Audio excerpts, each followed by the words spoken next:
May 28th, 2024, Planning Commission meeting. I am Blanny Miller, Chair of the Commission.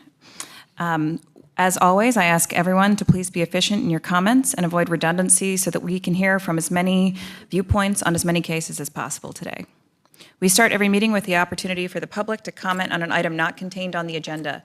Are there any members of the public who would like to speak on an item not on the agenda today? Then, seeing none, we will move on to committee reports. We have one item from the Committee of the Whole. Commissioner Otwell served as chair for that committee, so I will turn to him for that committee report. Thank you, Chair Miller.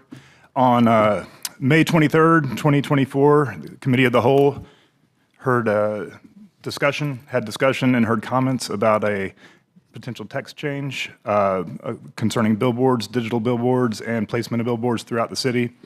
After some discussion, we decided that with current state legislation pending that will affect the outcome and the way that these two policies could potentially interact, we decided to, we unanimously voted to recommend that the Planning Commission recommend to Council that this issue be delayed until the end of the state legislative term and after staff can provide more input, or excuse me, more research and give the Commission more input on the impacts of the state legislation. And I can go into the impacts, the specifics, but I think it was in the motion, and I'm happy to leave it there unless we want to talk about it more. Thank you. I might just add the committee's meeting and motion on this issue was last Thursday, and based on the timing, the committee's motion did not occur in time for it to appear, the actual text of it to appear on today's agenda. So those minutes will appear at our next meeting, but I can also read that into the record now. So as Commissioner Otwell said, the committee recommended unanimously that the Planning Commission recommend to Council to hold off on this text change in order to further study 4 items. 1, the impact of all legislation at the end of this session, including its impact on the tree canopy, overlay districts, street trees, right-of-way, privileges, and other issues to maintain tree canopy. 2, further studying how many billboards are currently allowed under the UDO. 3, studying an inventory of how many billboards currently exist and how many are non-conforming. And 4, studying potential alternatives to addressing the inequitable concentration of billboards in Southeast Raleigh. And again, that was, I made that motion, Commissioner Otwell seconded, and that was voted unanimously by the committee. Is there any further discussion on this item? Would anyone like to make a motion to provide that recommendation to Council? I will move to provide the stated recommendation to Council at this time. Thank you. We have a motion. Do we have a second? Second. We have a motion and a second. All those in favor? Any opposed? That motion passes unanimously. Thank you. On to old business. There's one item on the agenda today.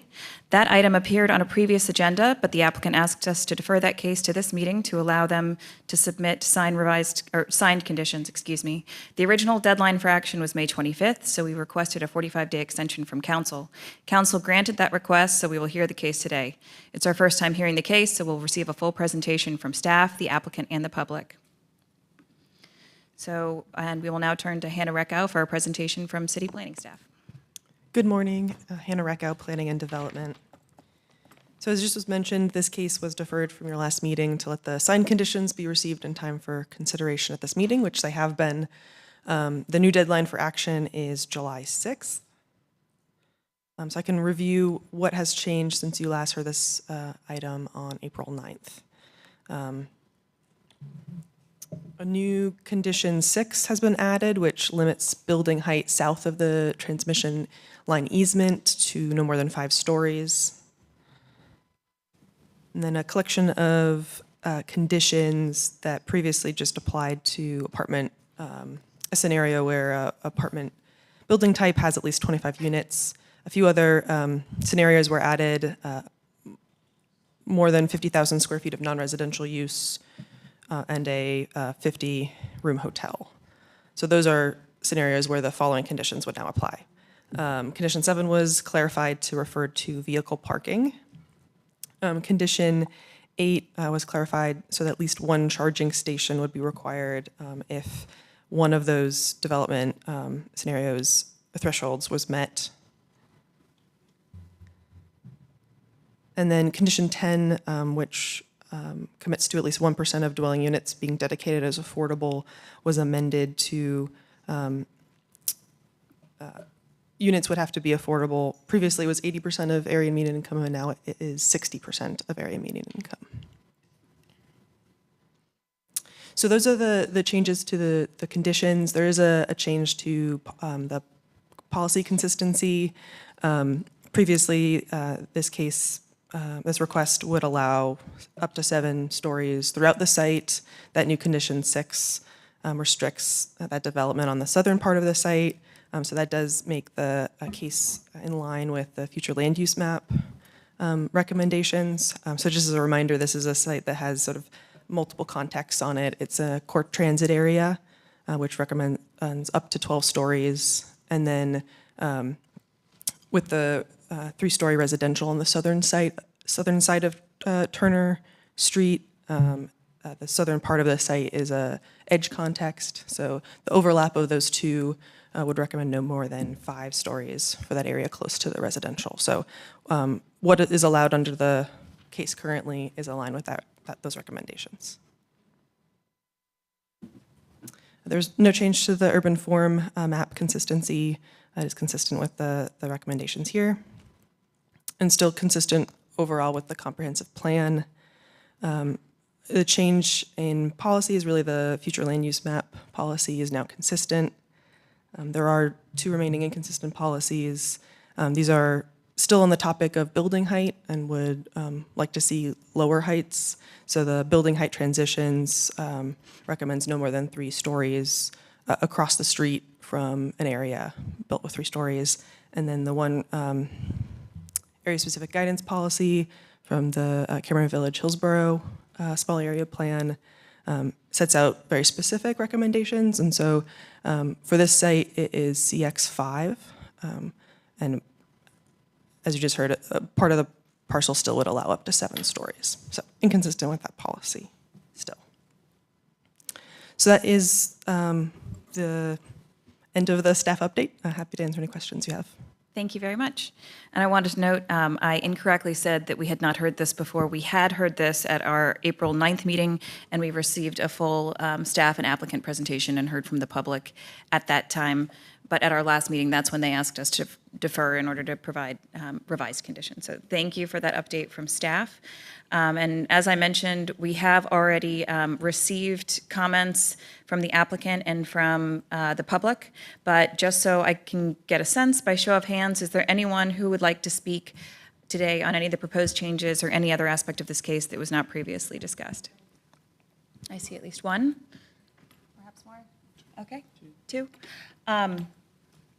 In that case, I would like to provide an additional 5 minutes for both sides.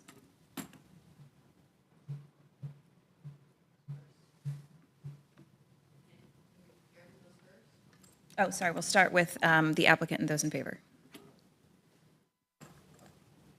Thank you.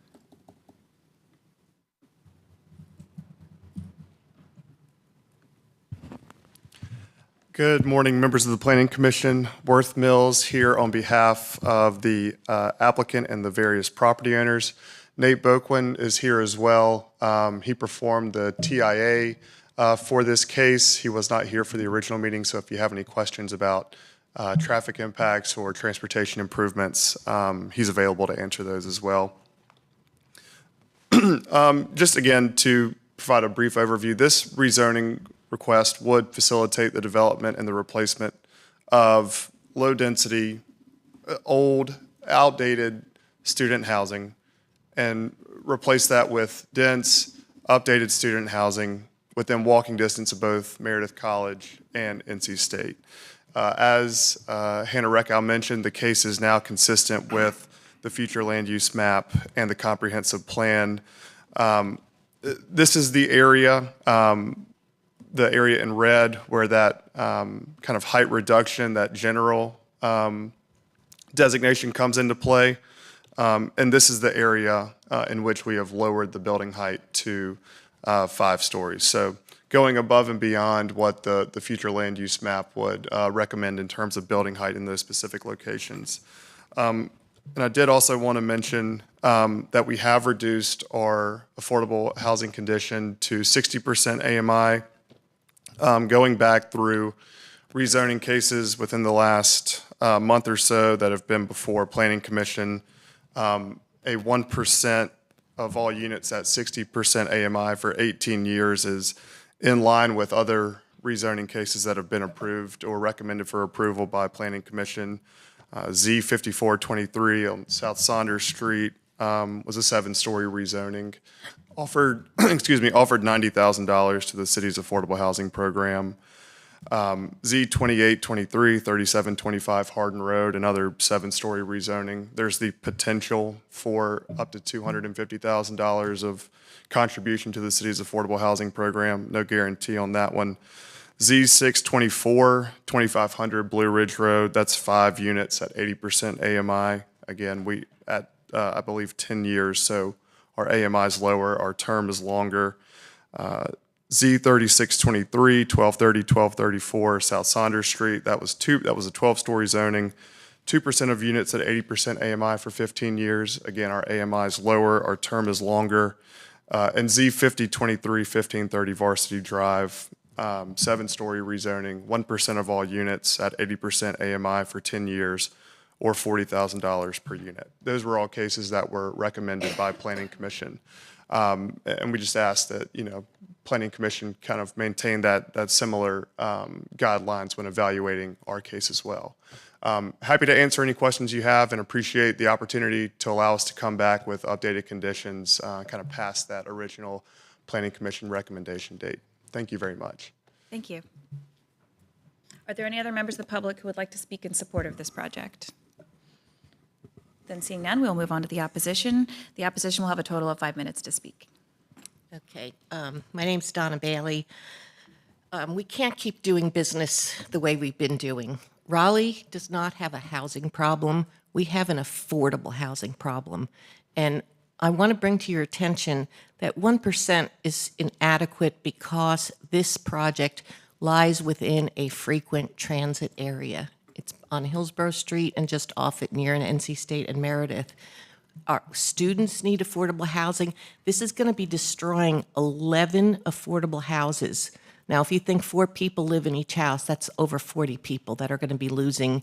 And yes, they're older homes, but this is what's happening in Raleigh is we continue to lose, to scrape the older affordable housing, and everything that's going up is all luxury or above market rate, and most people, especially students, can't afford that.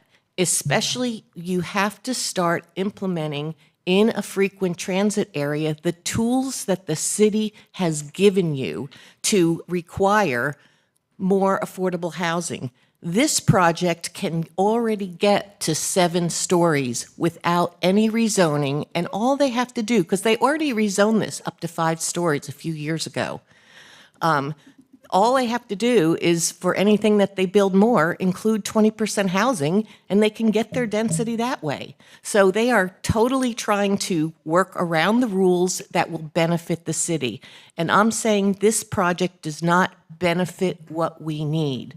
We need more density, that's fine, but what the city needs is affordable housing. And if this project doesn't get it, forget it. 1% is fine I don't even think 1% is fine. That's kind of been what's happening. So it's like, okay, let's continue to go along with what we're doing. We see where Raleigh, we cannot continue doing what we've been doing because our homelessness is increasing exactly because of these kind of projects. So what I'm saying is this project will do more harm. And this is not what the community needs. The community needs affordable housing. You've got the tools in your toolbox that will already allow them to upzone to get to where they want. So I'm asking that you deny this because it is not benefiting anyone other than the developer. And I would like also to say that this developer, they don't really develop anything. All they do is assemble parcels, upzone them, and then wait to be sold. We've got a lot of history on Hillsborough Street where they've upzoned and like nothing's happened. So, and across the street at the very end of that little L, there are, and I showed this in my last PowerPoint, there are 3 brand-new houses now and 1 that's getting ready to be built. So I want to ask yourself, and this is a very small street, do you want to live across the street from 5 stories? That is not the transition that the small area plan imagined when that work was done to create the Hillsborough Street, Cameron Village small area plan. Transitions are very important. So I would recommend no more than 4 stories at that southern leg. But the biggest part, that is this 1% affordability, is not adequate. Thank you. I ask you to deny this rezoning. Thank you very much. Are there any other members of the public who would like to speak in opposition to this project? Then, seeing none, I will bring this back to the table. So at our last meeting, we asked for the applicant to come back with conditions related to public benefit and also height transitions to the southwest as a refresher. And I will open it up to questions and comments from the commission.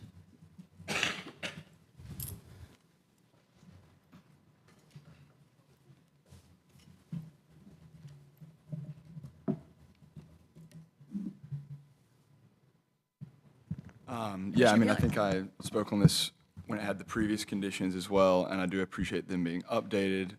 However, I still think with this case that I believe, and maybe staff can correct me if I'm wrong, but in all the pieces of the assemblage, I believe they all do already have 5 stories except for 3415 Hillsborough. Is that correct? I can double check that right now, but I believe it's more than just the 1 parcel. I think the 5 stories in the minority in the assemblage. Okay. I was clicking around on iMaps, and the only one that it would show me that was 3 was 3415 Hillsborough, but I could be messing that up. But I think in either regard, being that it is a mix of 3 and 5, this is a future transit area, and the heights that are being sought here can be gotten to, and the units can be gotten to with the frequent transit area. And I think we should go by the guidelines that we have to get the affordable housing that is recommended currently by our UDO. So those are my thoughts on this, and I don't think I could support it in its current form, mainly for that reason. Thank you. Other thoughts from the commissioners? Commissioner Bennett. Thank you, Chair Miller. I'll echo what Commissioner Peeler just said about the frequent transit area and using the tools we have. I am concerned that this is currently affordable housing, 100%, and it would be removed for 1%. So that is concerning, especially because it's in a student area, and I know there are concerns about housing instability for students. I'm also concerned about the height transition. I mentioned before that I was a little concerned about the outdoor amenity area being in the transmission line easement, but I noticed the conditions said that that outdoor amenity would be in the easement if approved by the property owner. So if the property owner doesn't approve it, then where would the outdoor amenity area be, or would there be one? The UDO would require an amenity area. We in just terms don't of know where it would be. location, yeah. Okay. And just to clarify, it was subject to the approval of the easement right owner, so Duke Energy would Right. have to sign off. I said property owner, right? Yeah.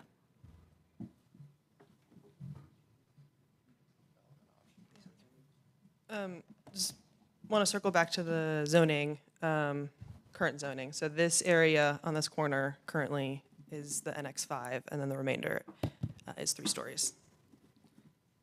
And there was some conversation about the frequent transit development option. Just want to remind you that that is up to 5 stories. So So it's not something that the 5-story area could currently take advantage of, but the rest of the, excuse me, the rest of the site could. Could you say that one more time, Hannah, please? So the affordable housing bonus under the FTDO is for up to 5 stories. So areas zoned for 3 stories could take advantage of that and build up to 5 stories, but that doesn't apply to the 5-story district. Okay. Well, my two main concerns are still the loss of affordable housing, and I don't feel like it's coming back in a way that really is a substantial public benefit, and the height transition. I have concerns about that as well. Thank you. Other comments from the commissioners? Commissioner Haver? Question for staff. What is the ordinance require as far as Turner Street improvements? Are there sidewalks, street trees required, I assume, along that southern boundary? And the reason I ask, part of the reason why I ask, excuse me, is I too am concerned about the height, but I feel that if there's some streetscape improvements, street trees, et cetera, that really changes sort of the current perspective and scale of what occurs there now. So I'm just curious what the requirements are by the applicant on, I guess would be the north side of Turner Street on the southern boundary.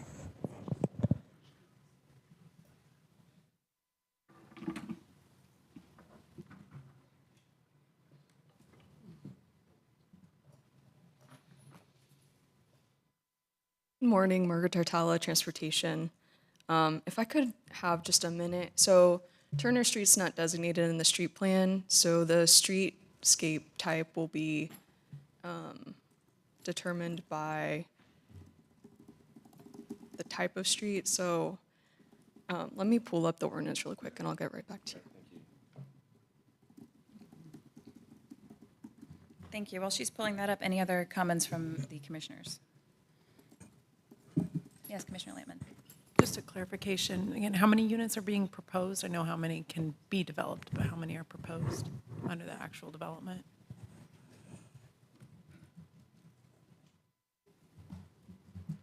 Yeah, that's a question for the applicant. Yeah, we have not set an kind of a maximum on this. We were going to let the sort of the UDO, the Envision Tomorrow analysis, sort of dictate how many units we could build. I think we're probably in that 350 to 400 range, total. So a building on the north side, a building on the south side. Those combined would probably get to 350 to 400 units. Or 350 to 400. So this is an assemblage. Are the property owners related in any way? So most of the property is owned by City Plat. There are 3 other property owners that are not related to City Plat that have joined this rezoning as well. And those are individuals or LLCs that own some of the houses on the southern end, north side of Turner Street. So they have, again, they've joined in this petition alongside City Plat. Is there currently an offer to purchase all of the collective lots?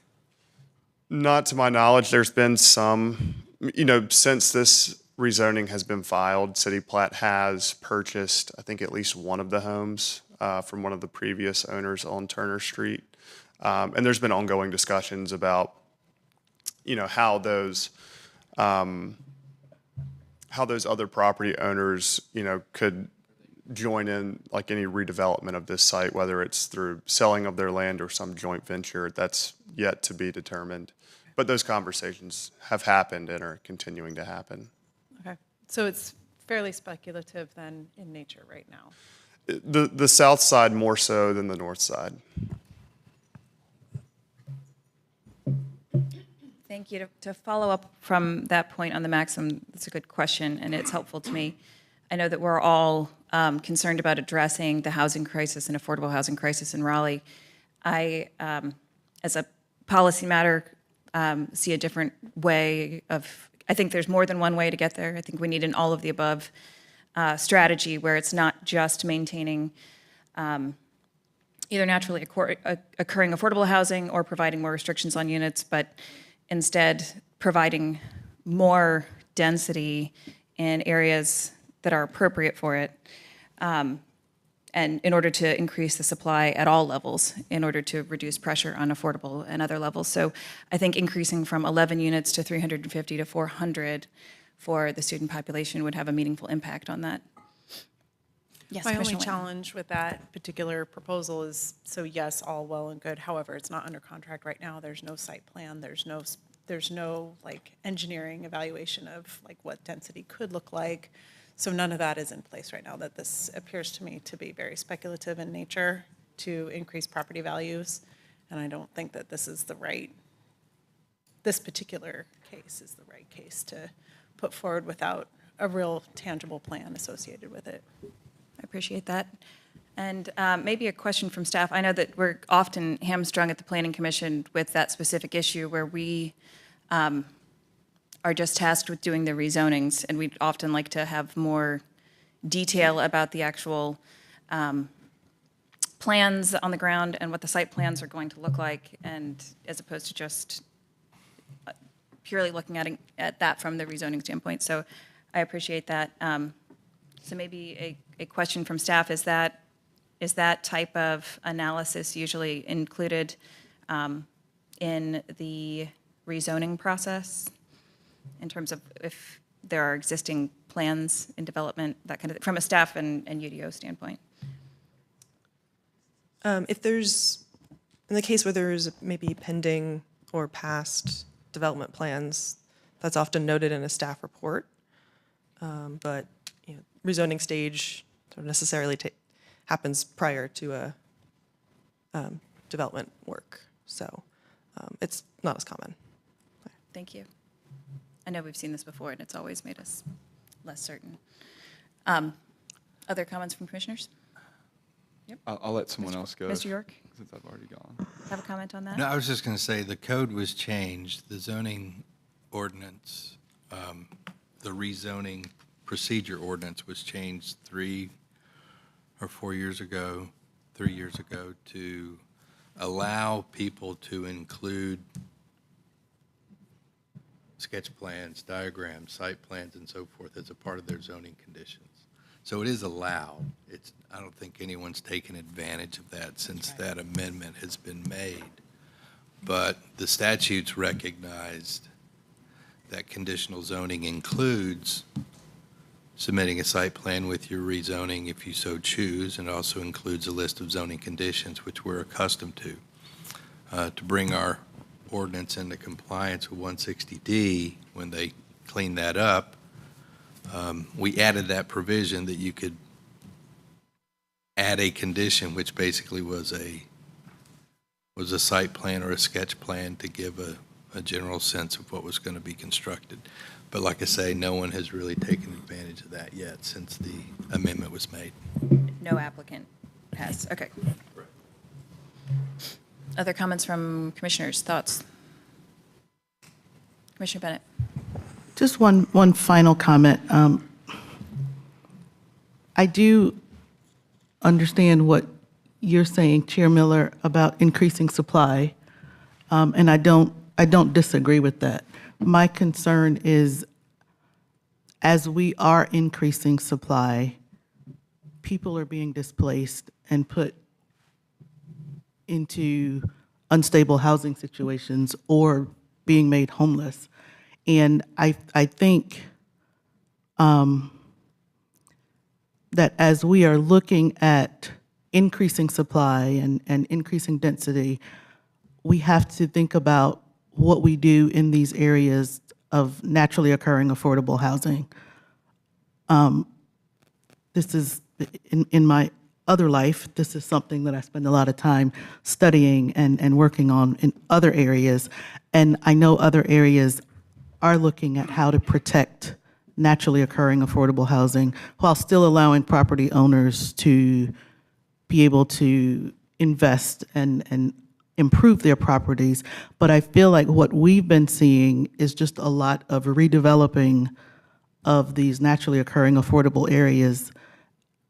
And why this one really seems significant to me is because of what is actually being emphasized here is the fact that it's so close to 2 universities, and it can provide student housing, but can students afford what these apartments would likely rent at other than the 1% that's being set aside? And I do appreciate the 1% that's being set aside. I appreciate the 80% being dropped to 60%, so I don't want to let it go without saying that.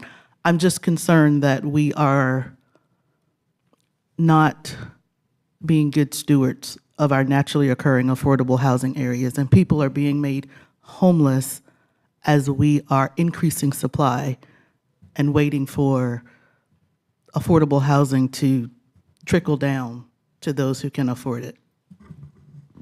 Thank you. Commissioner Otwell.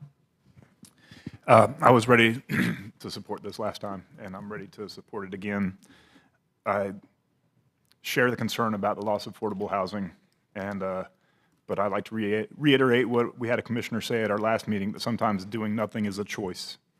And if we make the choice here, then we're favoring less dense housing and potentially single-family tear-downs to single-family tear-downs. And none of what's going to go in here by right is affordable to any students. The only way any affordable housing gets in here is through a redevelopment condition. I just wanted to briefly mention something on cycle lanes, which I had in my notes but forgot to say on my first comment. You know, I know that the comp plan does not call for this frontage on Hillsborough Street to have bike lanes added. I just want to say that's something that's really badly needed in this area. Protected bike lanes at that. That bike path comes up, protected bike path comes up Gorman, just to the west of this. And it's intended, and it does connect across that big intersection with Hillsborough and Faircloth there. But, you know, most of the people are going to be turning right at Gorman onto Hillsborough to go to State or then to downtown. Not to mention if there's 350, 400 units at this site, potentially all those people would be wanting to ride to NC State, which is just down the road, and there's no bike lane on Hillsborough Street. So having 7 stories of apartments and no bike lane for that mile down Hillsborough to that school where 30,000 people go to school, I think it's something we should be talking about in this zone. And this being on the intersection of Gorman and Hillsborough, that huge, huge intersection, this would be the perfect frontage to voluntarily put that kind of thing in there. And obviously it's just one little section of that big street, but it is a dangerous street to bike on, and it's a place that students bike all the time. And this property is basically the connector from an existing bike path to where you turn to go to the school. So I think that's important to consider, and I would want to see something, at least that being addressed. If you look in staff report 2, the city average is 41 for bike score, and this site is 91.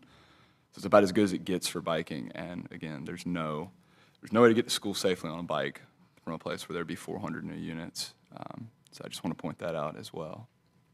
Thank you. Does staff have a response to that? Yes, so Hillsborough Street is designated a 3-lane, Avenue 3-lane with parallel parking, which does require a 5-foot bike lane behind the curve with 3.5-foot buffer.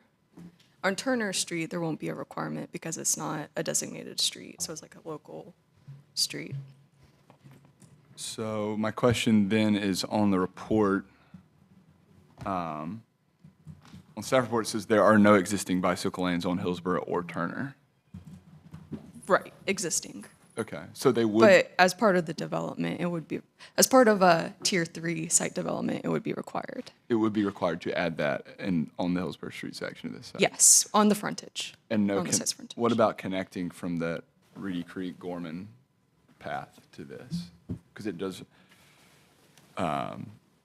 the site's a little weird where the very corner is not included, but then it's kind of diagonal, so it comes down. So I think it does border Gorman at one part, but I'm actually not positive about that. It appears to border Gorman. Would there have to be any kind of connectivity from Right. that path? So it's difficult because Gorman Street is above the site, so the site sits below, and then there's like probably 10 feet, like that it goes up. So it's not at grade, essentially. They would not, as part of this development, be required to make that connection. I'll leave it there. Okay. So it would, in other words, it would be ideal, but they're not required to by the UDO or comp plan. Yes. And then I can address Commissioner O'Haver's question. So for Turner Street, looking at the UDO section 859, the streetscape types and the mixed use, 6-foot sidewalk and 6-foot planting area would be required. Street trees. With street trees, either grate or lawn, or grate or lawn. Yes, Commissioner Haver, thoughts? Thank you for that. I was going to make a similar comment to Commissioner Otwell's. Certainly understand the concerns around affordable housing. My concern with that is we do nothing, there is no affordable housing there. It's already 3 stories. There's no requirement. I know we talk a lot about the FTOD. We've heard over and over again that, yes, those are tools that we have in the toolbox. They're not working financially right now for developers. It's not this applicant, it's every applicant that's come forward has said, this doesn't work. So I appreciate the applicant coming back, making the revisions, lowering the height. We requested that they strengthen the affordable housing. Again, it's a drop in the bucket for what we need, but I think that's where we are. I think the height of 5 stories there with the streetscape improvements are adequate. I noticed that the properties across the street have taken advantage of the new zoning requirements, have built a new large house with a fairly substantial ADU behind it. So I think it's appropriate. I appreciate the applicant listening to the comments from the Planning Commission previously, and I'm ready to support this application. Thank you. Any further thoughts from the commission? Chair Vice Miller, Hall.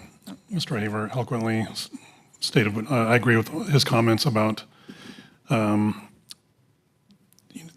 right, currently, they can remove all affordable housing. I appreciate the applicant reducing the height on the south end to 5 stories. Overall, I think density would be beneficial for this area in the public interest. So I'm ready to support this application.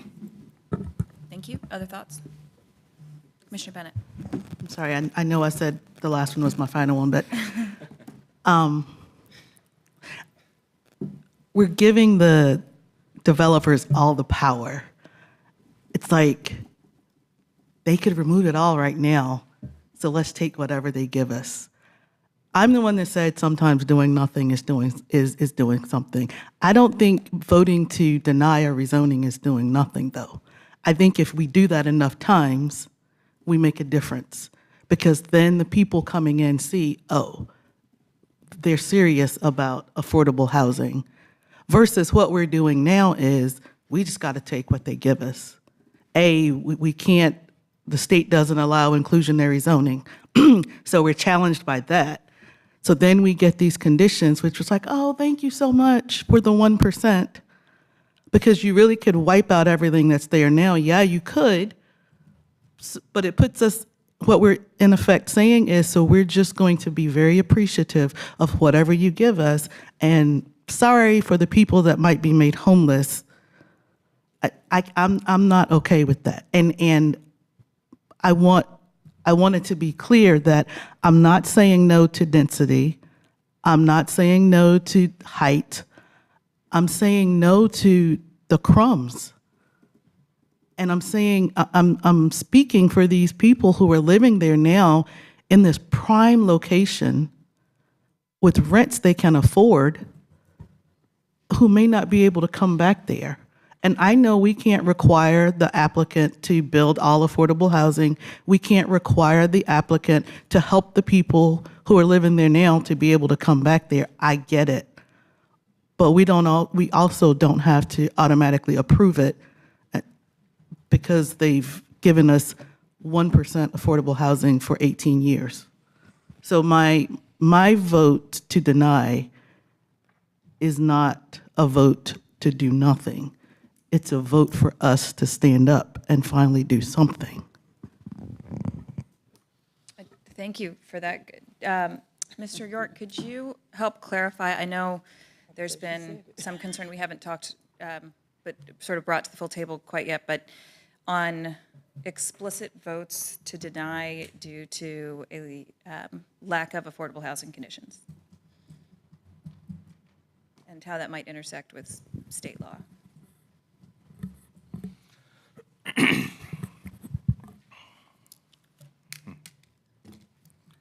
The state law does not provide us the authority unilaterally as a city or any municipality to regulate rents, okay? Which is how you regulate affordable housing, obviously. That's how these conditions are worded. So we cannot do that unilaterally, all right? The only way we could possibly do it is how we've been doing it in these zoning conditions, where it's an agreement between what the property owner is willing to do and what city council is willing to accept, okay? I'm more,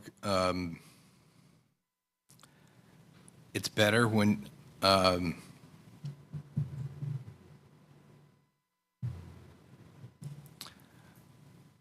I think it's ill-advised for an applicant to be told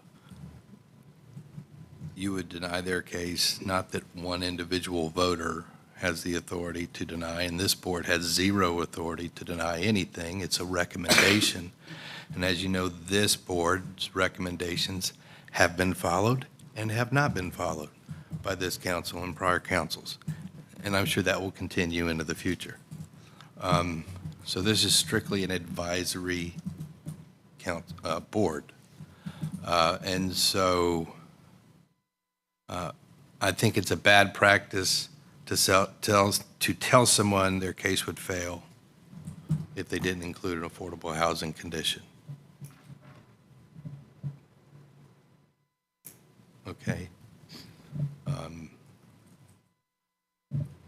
I don't want to go further into that in a public setting. There are all kinds of reasons a rezoning could be denied, and all kinds of reasons you all could recommend denial to a zoning case. If you notice, most we have a draft approval consistency statement, we have a draft denial consistency statement. The consistency analysis in both, we try to make sure they're the same, because that's what staff has found in their opinion to be the case. However, you all are not bound by those consistency statements. But one of the public benefits of a denial that has been listed from time to time in zoning cases is that the current zoning is adequate. That's a legitimate purpose, a legitimate rationale for denying a case.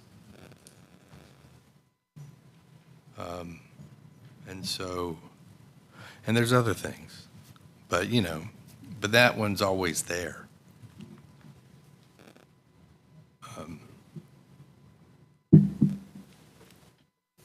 Happy to speak with you offline if anybody has any further questions about affordable housing. Thank you. I just wanted to address that.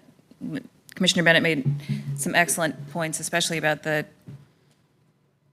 how it can be frustrating with the tools that we are limited to, given the state law in a lot of these areas, and helpful to have some clarity on how that intersects with our explicit recommendations and those kind of things. So thank you for that.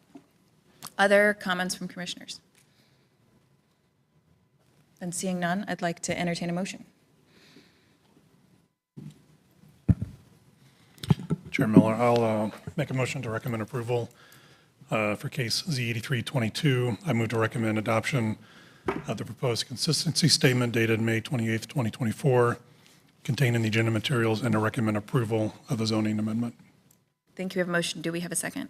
Second. Commissioner Haver has seconded. Any further discussion? All those in favor, by show of hands?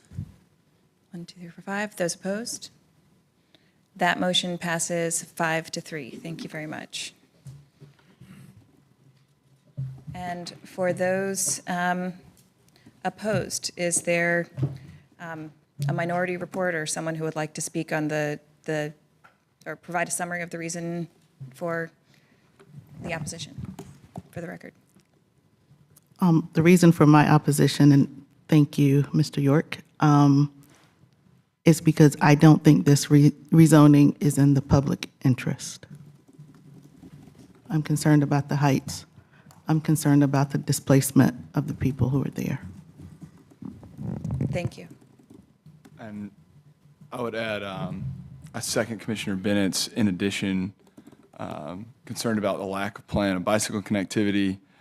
Also concerned that, since we have no site plan for this case and many others like this, I think the zoning is adequate, given that the whole site would have 5 stories. And I don't see the benefit of raising that prior to any site plan other than to create more land speculation, which is what I believe we need the opposite of here in Raleigh. So, yeah. Thank you. Any further comments from Commissioner Lehman? Okay, that summarizes yours as well. Thank you very much. And thank you to the applicant and the public who came out for that case. So moving on to new business. These items have not appeared on a previous Planning Commission agenda. So for the rezoning cases, we will have a full staff presentation, an applicant presentation, and hear from the public. The first item is text change TC 524, the Cameron Park NCOD name change, and I will turn to Keegan McDonald for a presentation from the city.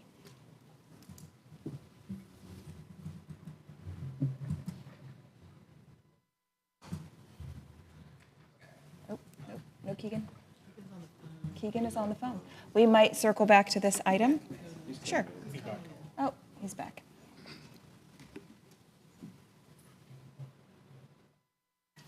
Keegan, we have just moved to text change 524, the Cameron Park NCOD name change.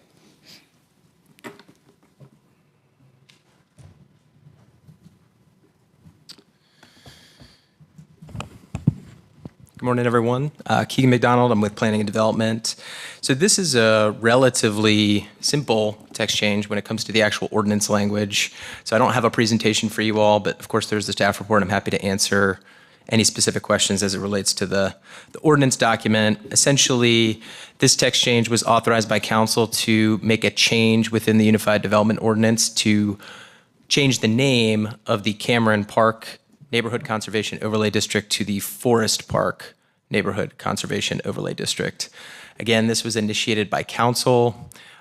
Staff's kind of presumption is that this follows suit with a neighborhood initiative on behalf of the Cameron Park / Forest Park residents to update the name of their neighborhood. I will say there, I believe, was some communication amongst the neighbors to the city generally about the name change process.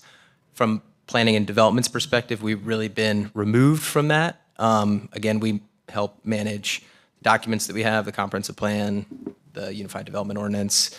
So we've not been directly involved outside of this specific initiative authorized by council related to the name change. I just wanted to preface that because there's some comments in the backup materials, the engagement report specifically, about communications with the city and a process that the neighborhood went through to formalize this name change collectively. And I'm sure you'll probably hear some comments today if there's residents here to speak on it.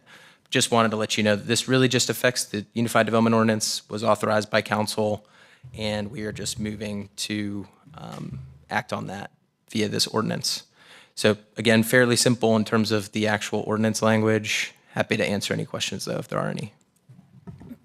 Thank you very much. Since the city is the applicant in this case, we will now turn to public comment for those in support. The city is not, this is city authorized text change, excuse me. There is no separate applicant. So we will move to public comment. For, There is an applicant. It was privately brought in the process for text changes, unlike rezonings, is you petition city council first to authorize your text change. Once council's authorized it, then staff worked with the applicant to draft it. But there is an applicant. It's just the applicant's not the city. thank you. It Excuse me was for that. brought privately. I don't know I'm assuming the applicant's here and will identify themselves. Yes, okay, so this was a private applicant, private citizen applying for this text change that was authorized by council. We have received a staff presentation, so now we will turn to the applicant and those in support. You'll have a total of 10 minutes to speak. Please come to the podium and introduce yourself.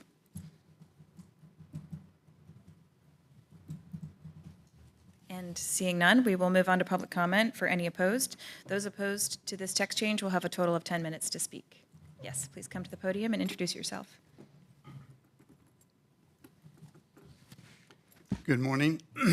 I'm Eric Howard and live at 206 Woodburn Road. For 46 years, I've lived in Cameron Park. I've renovated 4 historic houses. Some of you know me through my work through the decades at Preservation North Carolina and at UNC's Department of City and Regional Planning. I am here on behalf of myself and other Cameron Park residents who are opposed to changing the name of the Cameron Park NCOD. The city has repeatedly indicated it has no procedure for renaming a neighborhood and will not take sides in this matter.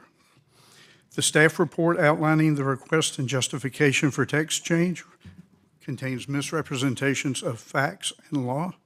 It states, in 2022, the Cameron Park neighborhood voted to change its name to Forest Park. This is now reflected through most of the city's published content except for the UDO. First, the Cameron Park neighborhood did not vote to change the neighborhood name or the name of the neighborhood association. The association's bylaws require a 2/3 vote to change these names, and a supermajority was never obtained. The legal name remains Cameron Park. In fall of 2022, the association's president filed an assumed name certificate, or DBA, stating that the Cameron Park Neighborhood Association will be using the assumed additional name of Forest Park. The document plainly states that the real name is Cameron Park Neighborhood Association, thereby confirming once again the legal name of the neighborhood and the neighborhood association is Cameron Park. Has the city attorney's office reviewed and determined whether the city can change the name of a zoning district based on a DBA? Second, the staff report further states that the name Forest Park is now reflected throughout most of the city's published content. We were not able to find any such published content. The only 2 official city council adopted documents, the UDO and the comp plan, have not been changed. If there is city published content that uses Forest Park, where is it and on what basis was the name changed?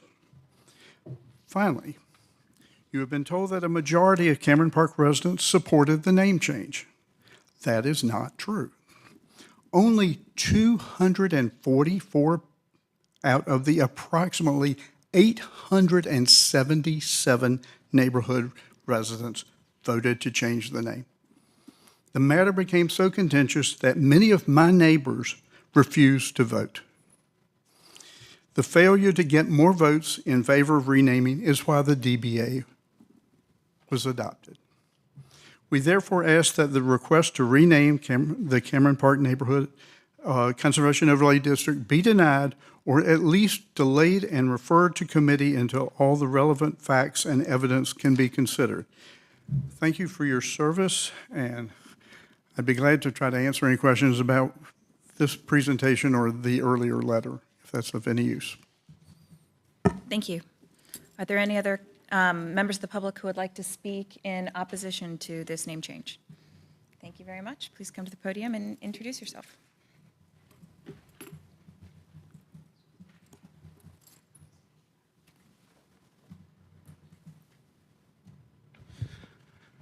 Hello, my name's Robert May, 1015 West P Street.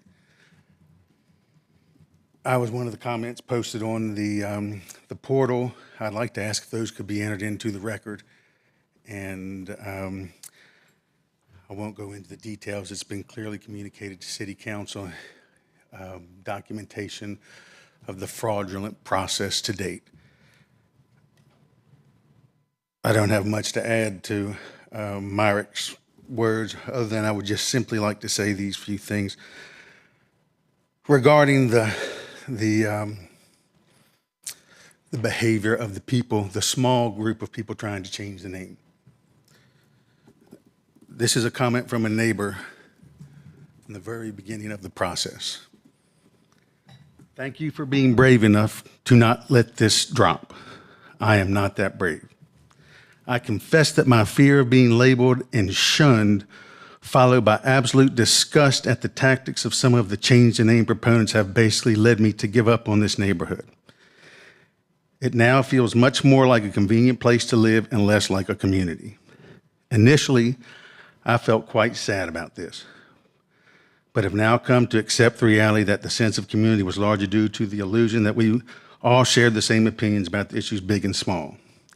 The disrespect shown by so many of the emails we saw was truly eye-opening. I have felt bullied by the vocal members of the Change the Name movement. Early on, we got unnerving, repeated, "Thou shalt identify your exact dress" demands in response to any expressed opinion in favor of keeping the name. A not-so-veiled threat.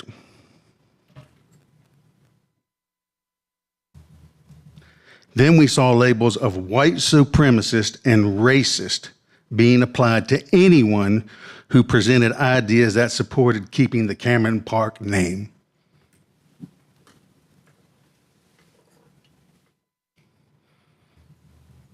In response to a very mild email I posted questioning the name change, a close neighbor responded with an explosive exhortation and subsequently gives me the evil eye when I encounter her outside. I am not brave enough to stand publicly with you in opposition to the appropriateness of this, in quotes, vote. And I am not sure I could justify expressing support due to the ongoing, targeted, negative consequences that I would undoubtedly suffer. The intimidation has worked as intended.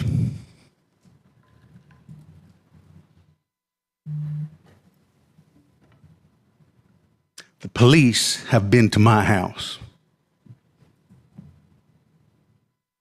I'm still censored from the online neighborhood group for simply questioning the process.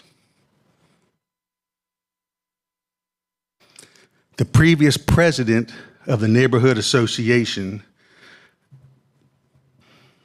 received a public beatdown in a Zoom meeting for exposing the lie of President Andrew Bagwell's claim that they received no guidance from the city.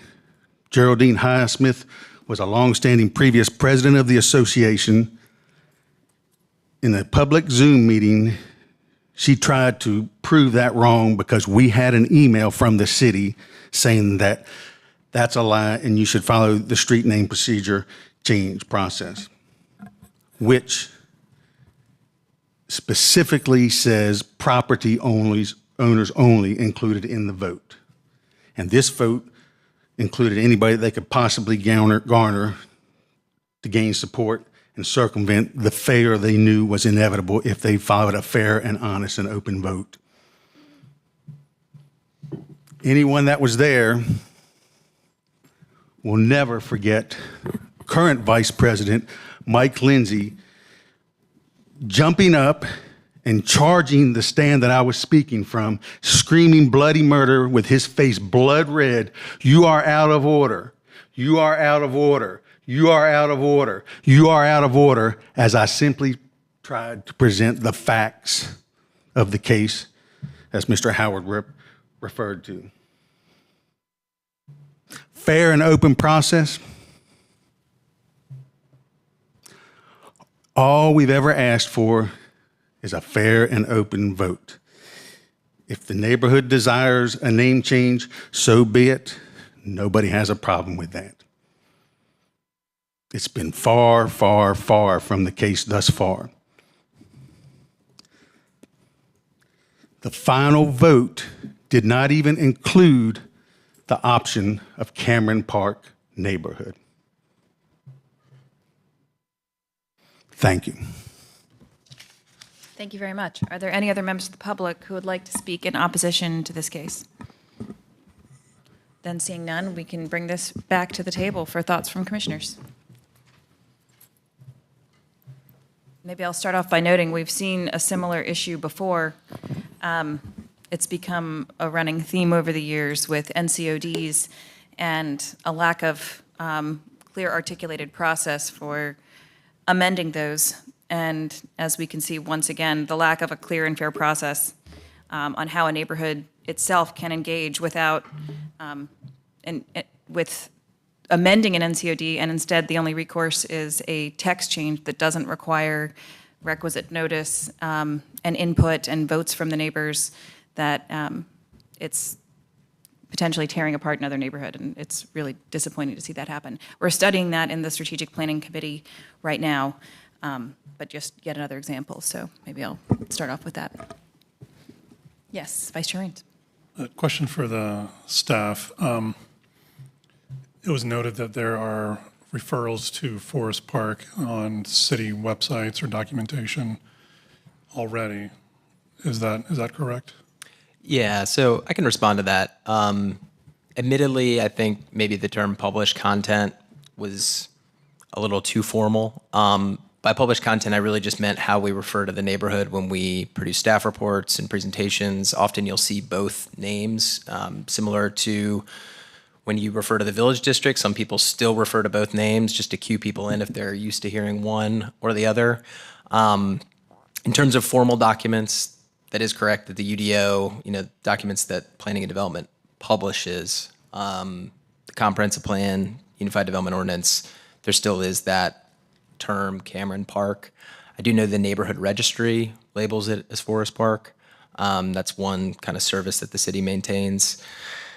Again, there's a lot of different references to it throughout, not just city content, but also content more broadly on the internet, et cetera. So apologize if there was any confusion over that term, but just generally kind of when we're talking about the neighborhood in any context, we try to be as clear as possible, and sometimes that might present itself as using both titles.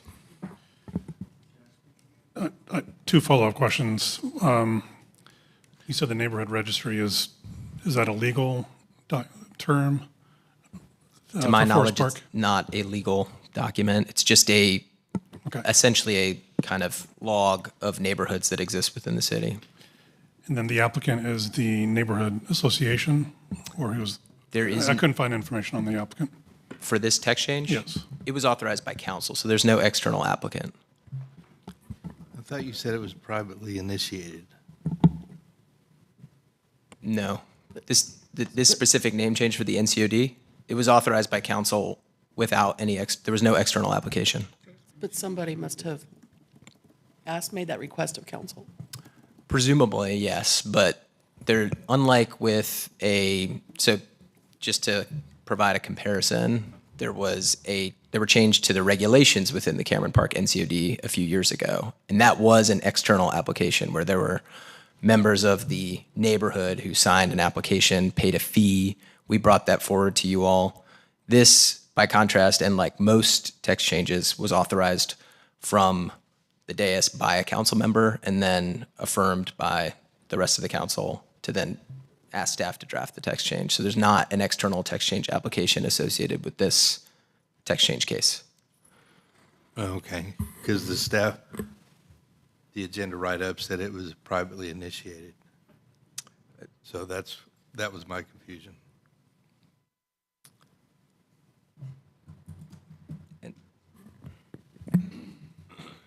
I could be mistaken. I don't see anything related to a private application in the backup materials. And I realize this is a little unusual because it relates to the neighborhood, but again, for the record, no external application associated with this text change request. It does sound like it was privately initiated, perhaps, though. Yes. I'm going to defer to others. Would it be correct to say, if not procedurally in the staff report, about who the technical applicant was, that this was in response to private, or efforts of private citizens bringing those issues to council? I believe it probably was.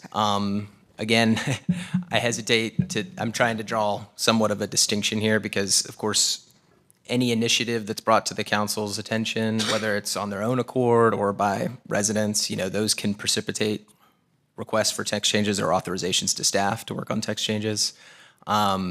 Just trying to draw a distinction between when the council authorizes us to work on something versus a text change application being filed and that being presented to the council and then them authorizing us to work on something. And staff has been working with some of these private citizens as they've been engaged in support of this text change.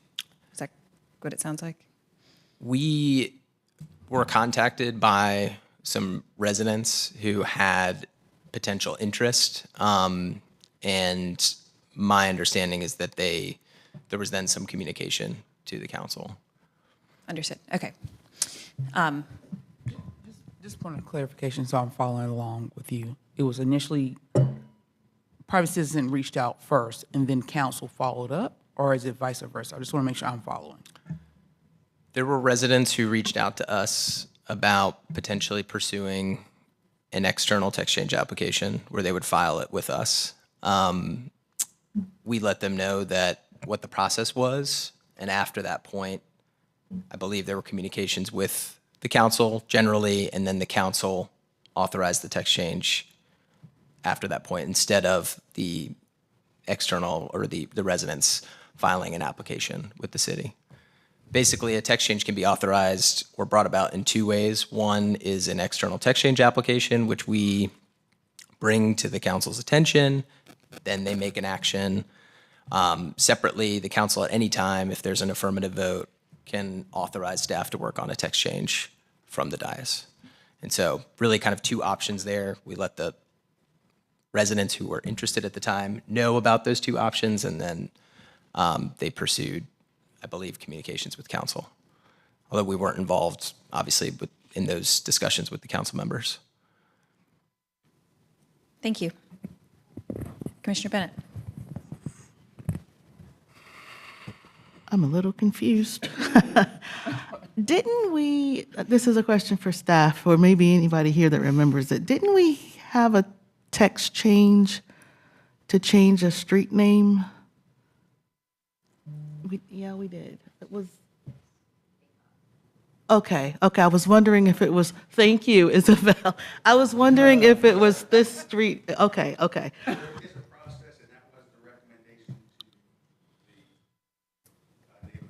I just didn't know if it was this particular neighborhood. There is a process to make a street name change. And we heard one, like. Because streets are public right-of-way. Right. Controlled by the city. I understand. Yeah. I was thinking it might have been this neighborhood. That's what I was wondering, but it wasn't, so never mind.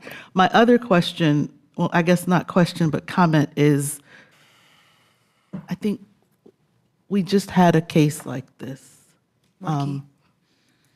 That we voted unanimously to deny. I believe it was Mordecai NCOD, because one private citizen came forward and was trying to change the rules, I guess, of the NCOD without the majority of the neighborhood voting in favor of that. And whether or not we agreed with what that applicant was recommending, we all were united in our concern about the process. So for me, in an effort to be consistent, I'll have to stick with that. And regardless of what I feel about the name, I think the process is somehow flawed, that a few people or one person can come and change something that affects an entire neighborhood without the neighborhood, or at least a majority of the residents of the neighborhood agreeing to it. I'll add, or being required to receive notice and those kind of things too, with the text change. Yeah. Yes, Commissioner Peeler. Being that I was not on this commission prior to 2020, is this the kind of thing that prior to CACs being removed, a CAC would have handled, potentially? Or had at least the time at council to bring forward engagement and meeting report on? CACs can take up whatever they want. Right, but prior to them being removed by council, didn't they get, wasn't the point of them to hear things like this? I'm not saying they would have had to, So but wouldn't this would, The Mordecai text change, that you just heard was discussed at the Mordecai CAC, and the CAC in this area of the city is organized and meets regularly. so I guess the second part of that question is to you gentlemen who were speaking in opposition. What was the meeting where this was, where you were referring to, where it was discussed? This has been in process for at least 2.5 years. Every single neighborhood meeting, that's the main topic of the meeting, and it's been a brawl. Right. I guess what I'm asking though is like, what was that neighborhood meeting? Was it something CAC sanctioned, city sanctioned, or just private? Neighborhood association meeting. Okay. It's still Cameron Park Neighborhood Association. Okay.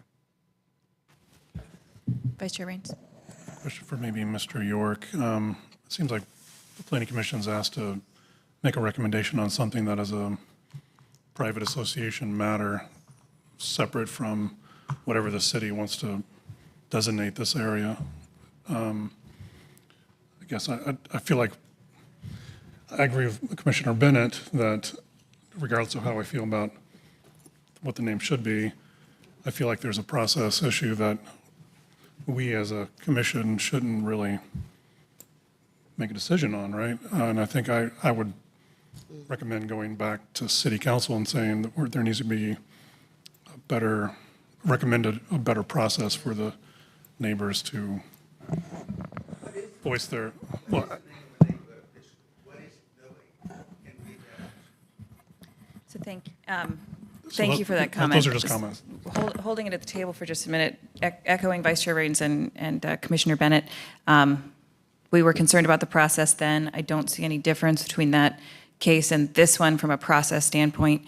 If we, regardless how we feel about the personally about the name of the neighborhood, because this very well could be somebody trying to unilaterally change the neighborhood to something we don't like. And voting up or down just based on the content of the speech, if the process is wrong, I'm not comfortable with that either. So thank you for that. And any other thoughts, Commissioner Lampman?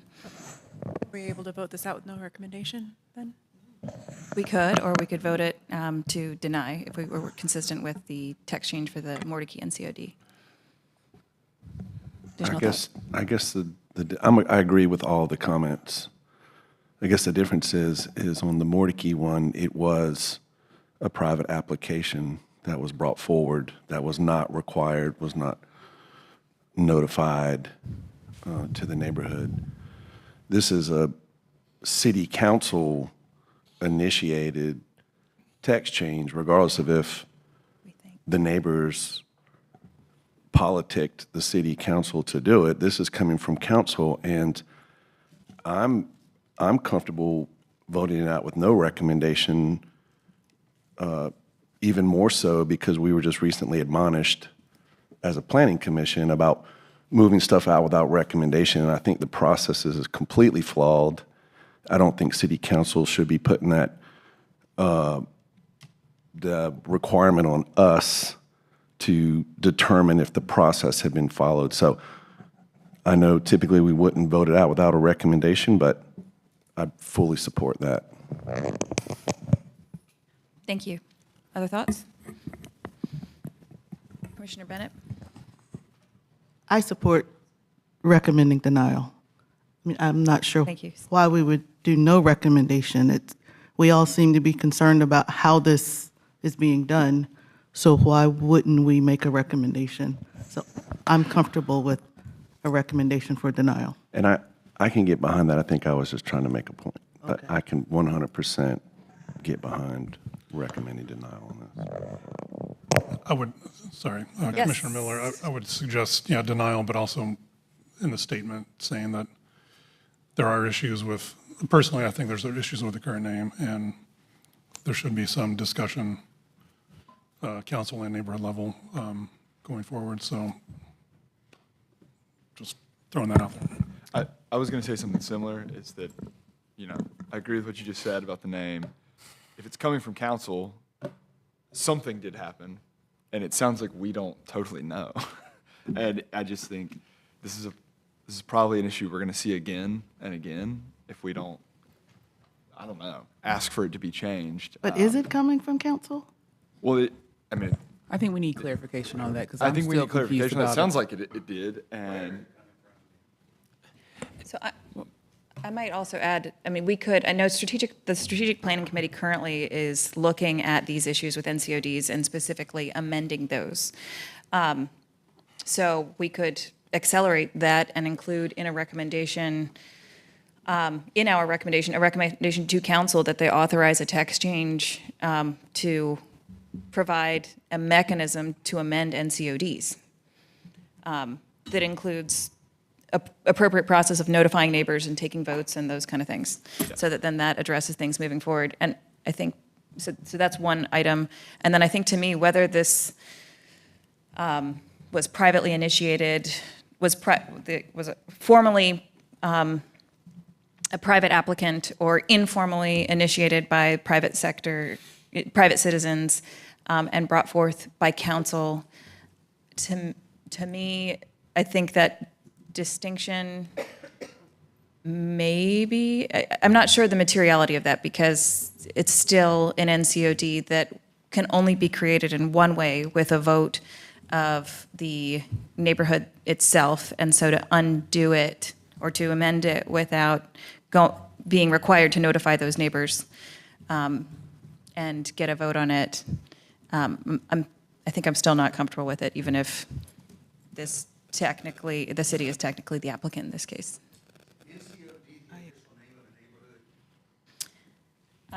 So, Mr. York? No, it's just the official name of the zoning district. What is the official name of a neighborhood, and where can neighbors see it? The question for the record, for those, there's a question from the public, and then I think we're going to move to a vote on how to identify the official name of a neighborhood and what that term might mean. And could we add Well, process? the reality is official name of a neighborhood is the neighborhood name that was placed on the original subdivision map that was recorded. It has no legal entity. A subdivision is not a legal entity. It's not a person under the law, so it's just the name of a neighborhood. If you have an HOA, that is supposed to be incorporated and that's an entity. And then that official name is whatever name Secretary of State says it is. And you can change that name. Same thing as qualified as a neighborhood association, have the same qualification as HOA? Mr. York, I'll let you briefly answer that. If there's Can we- additional questions for city can we- deputy attorney as well, I might Yeah. suggest taking that offline. Okay.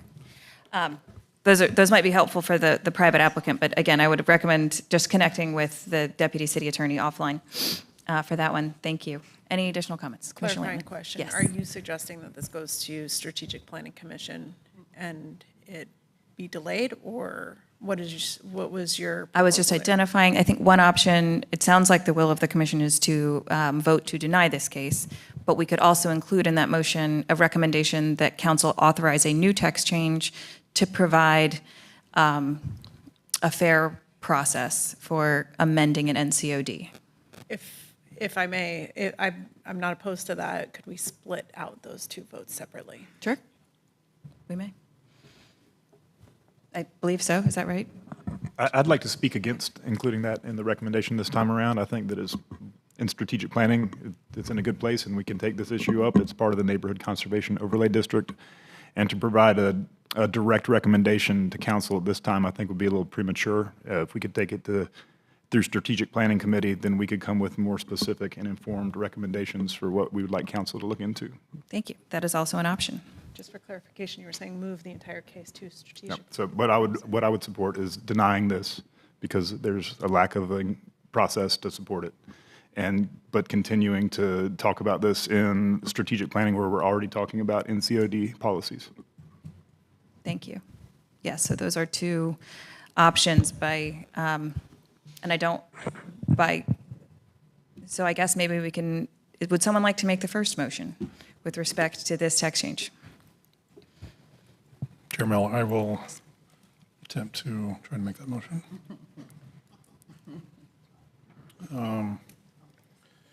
For text change, sorry, let me see if I'm on the right one.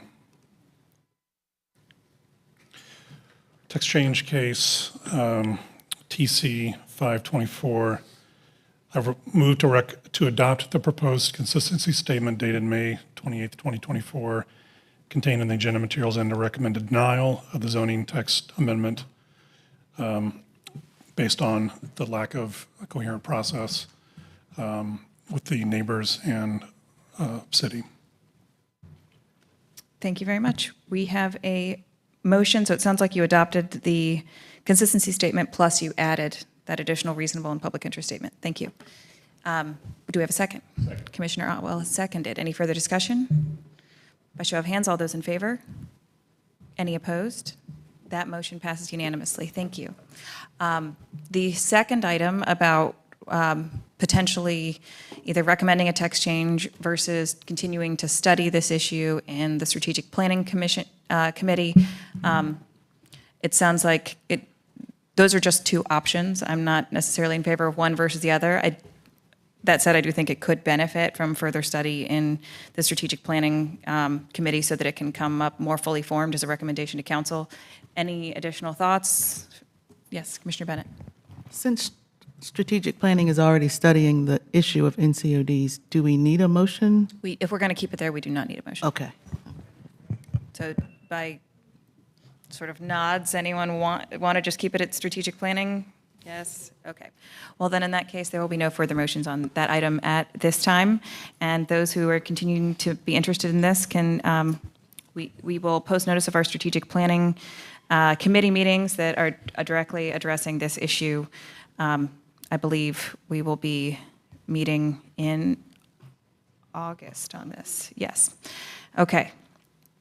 So then, in that case, moving on to the next item in new business, rezoning case Z724 at 500 Rawls Drive. We have not heard any presentations on this, so I will turn first to the city for a presentation from city planning staff. Yes. Just a quick note, I must recuse myself from this case. Thank you. Without objection, I'd like to recuse Commissioner Lampman. Would you like to state a reason for your recusal? Potential overlap and conflict of interest. Thank you. Good morning, Robert Tate, Planning and Development. Like you mentioned, this is Z724. This is located at 500 Rawls Drive, and it's a request to rezone almost 8 acres from R10 to RX4 CU. Your deadline for action is July 27th. The zoning in the surrounding area is predominantly residential with some mixed use to the north associated with the Wake Tech, Wake Med complex. Here is an aerial of the site and surrounding land uses. To the west, you can see the Raleigh Country Club. Surrounding the site is largely low-scale residential and moderate-scale residential with some medical and institutional uses to the north, like I mentioned, associated with Wake Med and Wake Tech. Here are a few ground images of the site. The first at the top right is at the dead-end street of Rawls. The site is to the left and on the bottom right image is at the dead end of Warren Avenue. So the applicant has provided a few conditions. The first, limiting residential density to no more than 180 dwelling units. And also the second would address, would prohibit no balconies connected to dwelling units that are oriented towards the north property line, and that no balconies could also be within 50 feet of the north property line. So the big changes here from the existing and proposed zoning would be the building height. So it would get additional stories, so going from 3 to 4 stories, and then an increase in maximum units allowed, and then a little bit of relief from setbacks. In staff's analysis, this site had a lower walk score and bike score than average, a slightly higher transit score, and had higher transportation cost index and job proximity than average. This site is served by Raleigh Route 19, which serves Martin Luther King Jr. Boulevard, Pool Road, and the Wake Med complex. This would add to the housing supply, but does not include guaranteed subsidized units via zoning conditions, and would continue to permit a variety of housing types, smaller units, and smaller lots. So this census tract does have a higher percentage of people of color and also a higher percentage of households that are low income compared to the citywide average, and has rents that are increasing faster than the citywide average. So this request would be inconsistent with the moderate scale residential future land use map designation. And with that, it would require a future land use map amendment. This amendment, approval of the amendment would change the designation from moderate scale residential to medium scale residential, shown by this map. Additionally, this request is inconsistent with the urban form map due to the lack of frontage proposed with the proposed zoning. It is inconsistent with the future transit area recommendation of an urban frontage. So overall, this request is consistent with the comprehensive plan despite being inconsistent with the future land use map and urban form map. Here are a list of consistent policies, and then that one inconsistent policy largely about the future land use map consistency. So there are no outstanding issues, and your deadline again for action is July 27th, and the next Planning Commission meetings are June 11th and June 25th. Any questions for me at this moment? We may circle back. Thank you. Moving on to public comment, we'll start with those in support. The applicant and those in favor have a total of 10 minutes to speak.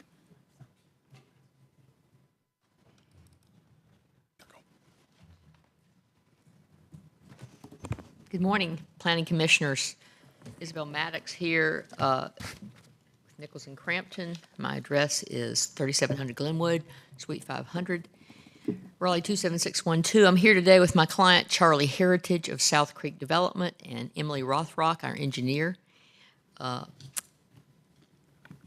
last matter I thought was going to be the easy case, and so now I'm hoping we're going to be the easy case.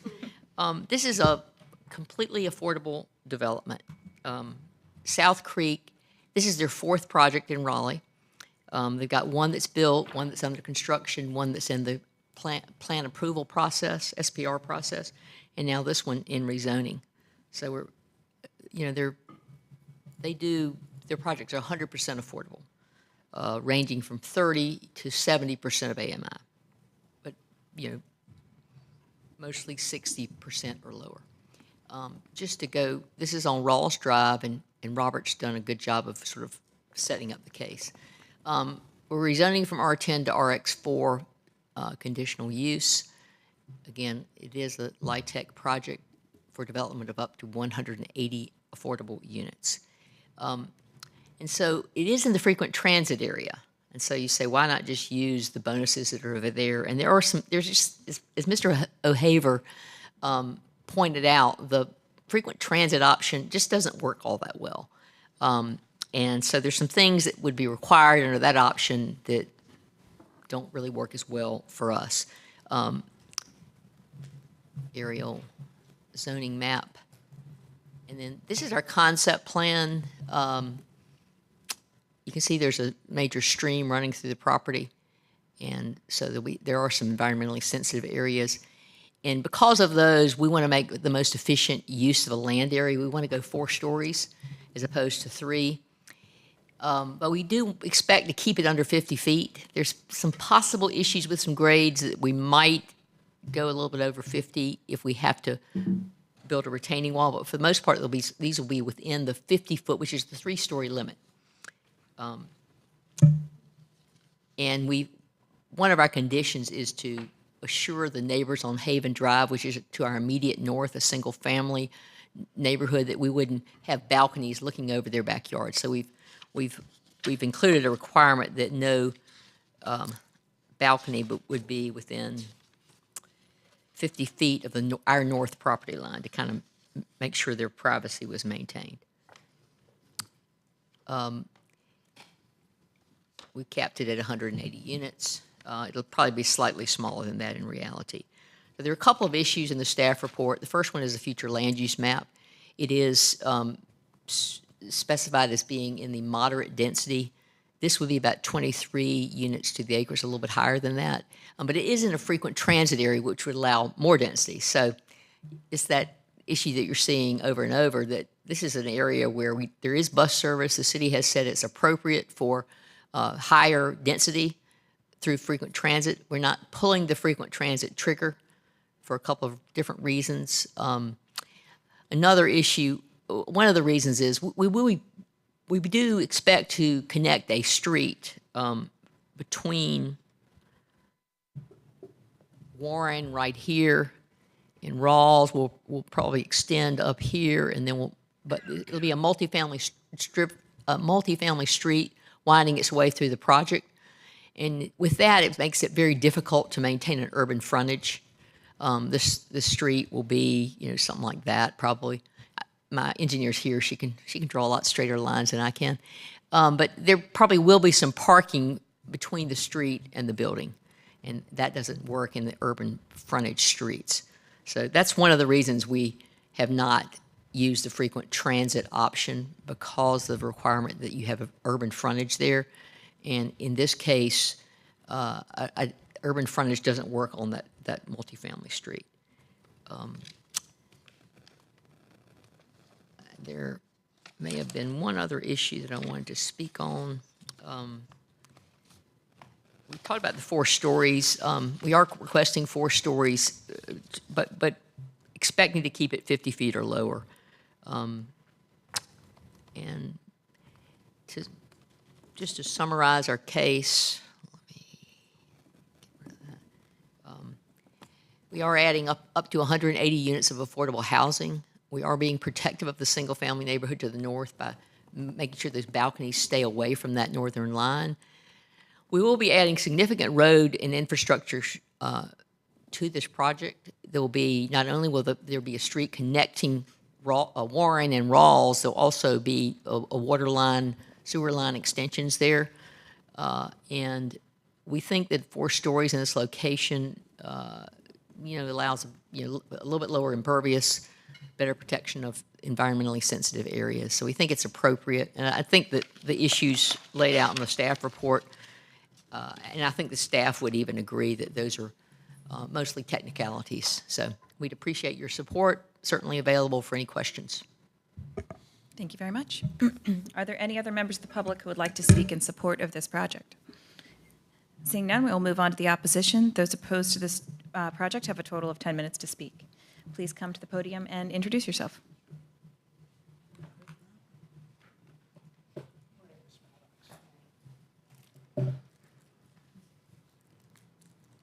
Good morning, Planning Commission. My name is Frank Heitman. This is my wife, Peggy Heitman. We reside at 2911 Haven Road, which is on the north side of Haven Road. So while we cannot speak directly for our neighbors on the southern side, I would say that we've had a number of conversations with them over the last year or two in regard to, first, a previous proposal to develop the property under question. So it's not so much a matter of opposing the, property development as a concern about the impact on our southern neighbors who reside on the properties who are immediately going to be affected, as well as the general tone of the neighborhood. So a few things. Those neighbors who we've spoken to are most interested are Mr. William Broughton at 3012 Haven Road, Betty Jackson at 3018 Haven Road, and Vincent Grosso at 2908 Haven Road. So with that in mind, I'd like to bring up a couple of other points. Sorry, my notes are a little sloppy here. First of all, a question, the difference between the land use plan and the comprehensive plan and its consistency and inconsistency. I don't know if staff would like to address that now or at the end of what I have to say. Thank you. If we have questions for staff on that, we can address those when we bring it back to the table. Okay. All right. So, and that will also include the question about moderate versus medium density. So above all, looking at the design where clearly a parking lot comes very, very close to the southern boundary of my neighbors on Haven Road, it doesn't seem to leave much of a green barrier or any kind of protection. So they definitely appreciate the lack of balconies. That's very nice. There's also a question about what will protect our neighborhood from light pollution, noise pollution, and as an overall consequence of development in the city, air pollution. So there doesn't seem to be enough space left for leaving a nice green barrier between our neighbors' backyards and the new development. I can tell you personally, immediately north of me is Hilltop Home, which is an organization that I do support their mission. What I discovered after they built their new residential unit was that the main thing that bothered all of us was actually the noise pollution that came from their air conditioning. So I've heard of, I've been to a variety of planning commission meetings over the years, and I'd just like to bring up these three issues: light pollution, air pollution, mitigation for the above, and thinking about long-term air pollution. And in line with that, I also would wonder if the developers have any plans for installing any electrical charging stations. The one item I'm going to offer is the guidelines for lighting from the Dark Sky Association of America, the Dark Sky Association of America. And I'd like to offer that document into the record. I'm finished.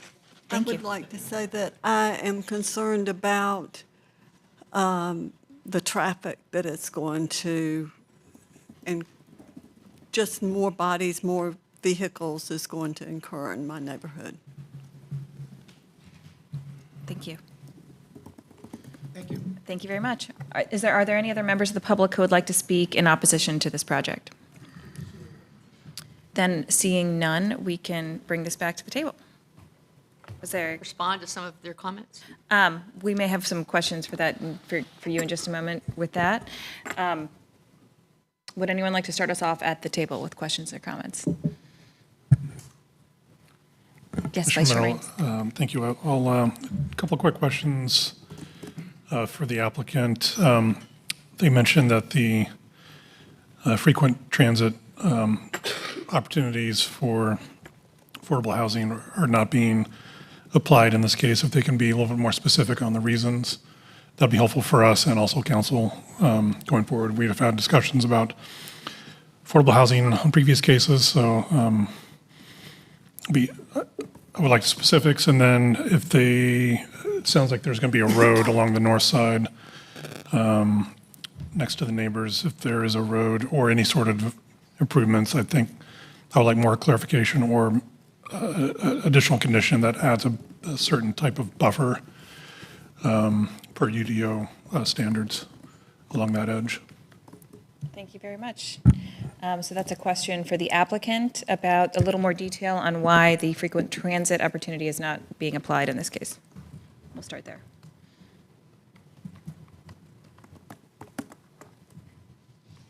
Thank you. As I indicated, the problem with the frequent transit is the requirement is for an urban frontage if you use that option.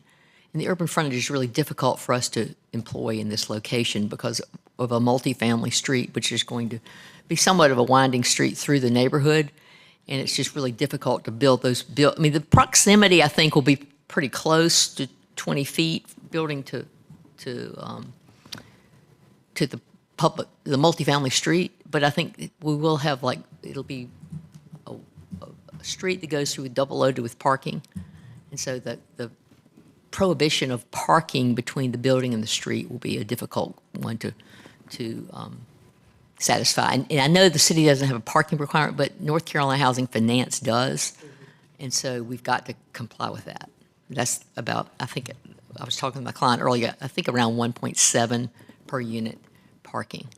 So that's the reason, plain and simple. As far as other projects, there is Rock Quarry Landing at the corner of Sunnybrook and Rock Quarry.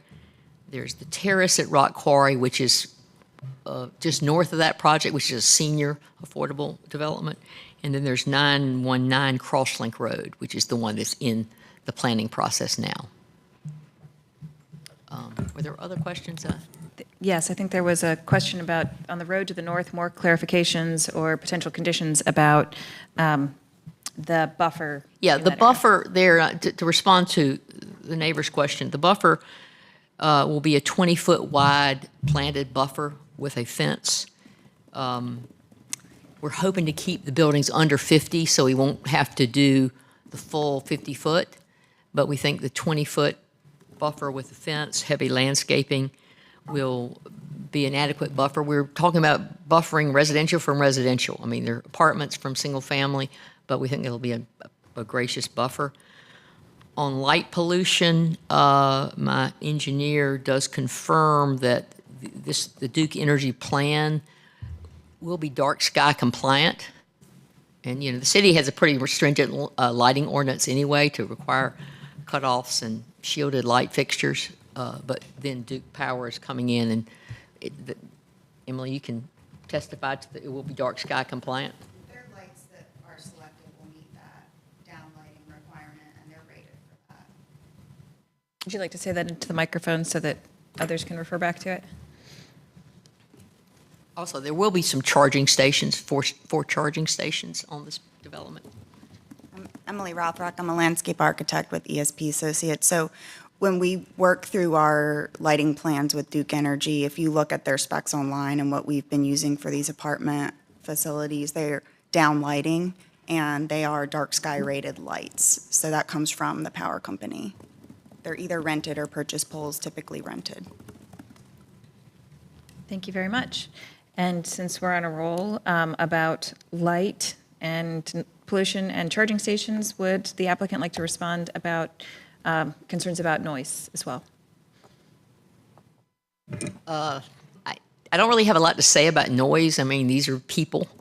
Some people are noisier than others. And I don't really know that there's any great concern about noise pollution here. There'll be people living here, and sometimes somebody has a loud party, but sometimes that happens in a single family neighborhood too. So. Thank you. Yes, Commissioner Alwell. I believe there would, in addition to people, there would be garbage trucks and delivery trucks coming that might generate noise. That's true. People do create garbage. Can you speak to what our solid waste situation is? So we would be looking at a dumpster facility or a compactor facility for this site, and the goal is to design something that has as less frequent pickup times as needed, but it would be sized to the amount of residents and something that would meet the solid waste service requirements for the City of Raleigh standards. So even with a private hauler, we need to work with City of Raleigh, make sure that they are approving that agreement and that service. Is there any consideration about the placement of the dumpster in relationship to the existing single-family housing?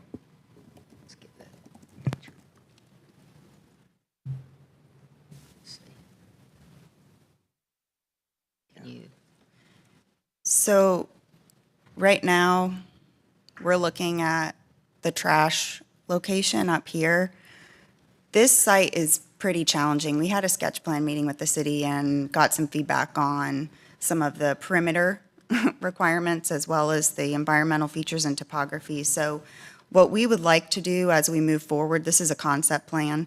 We are not required to have a stub street. This was, we believe we have an exemption for stub street here based on the value of this building. But locating it on this northwest corner is likely the best route. As Isabel mentioned, we would have a public street. We believe Warren would extend into Rawls through this internal.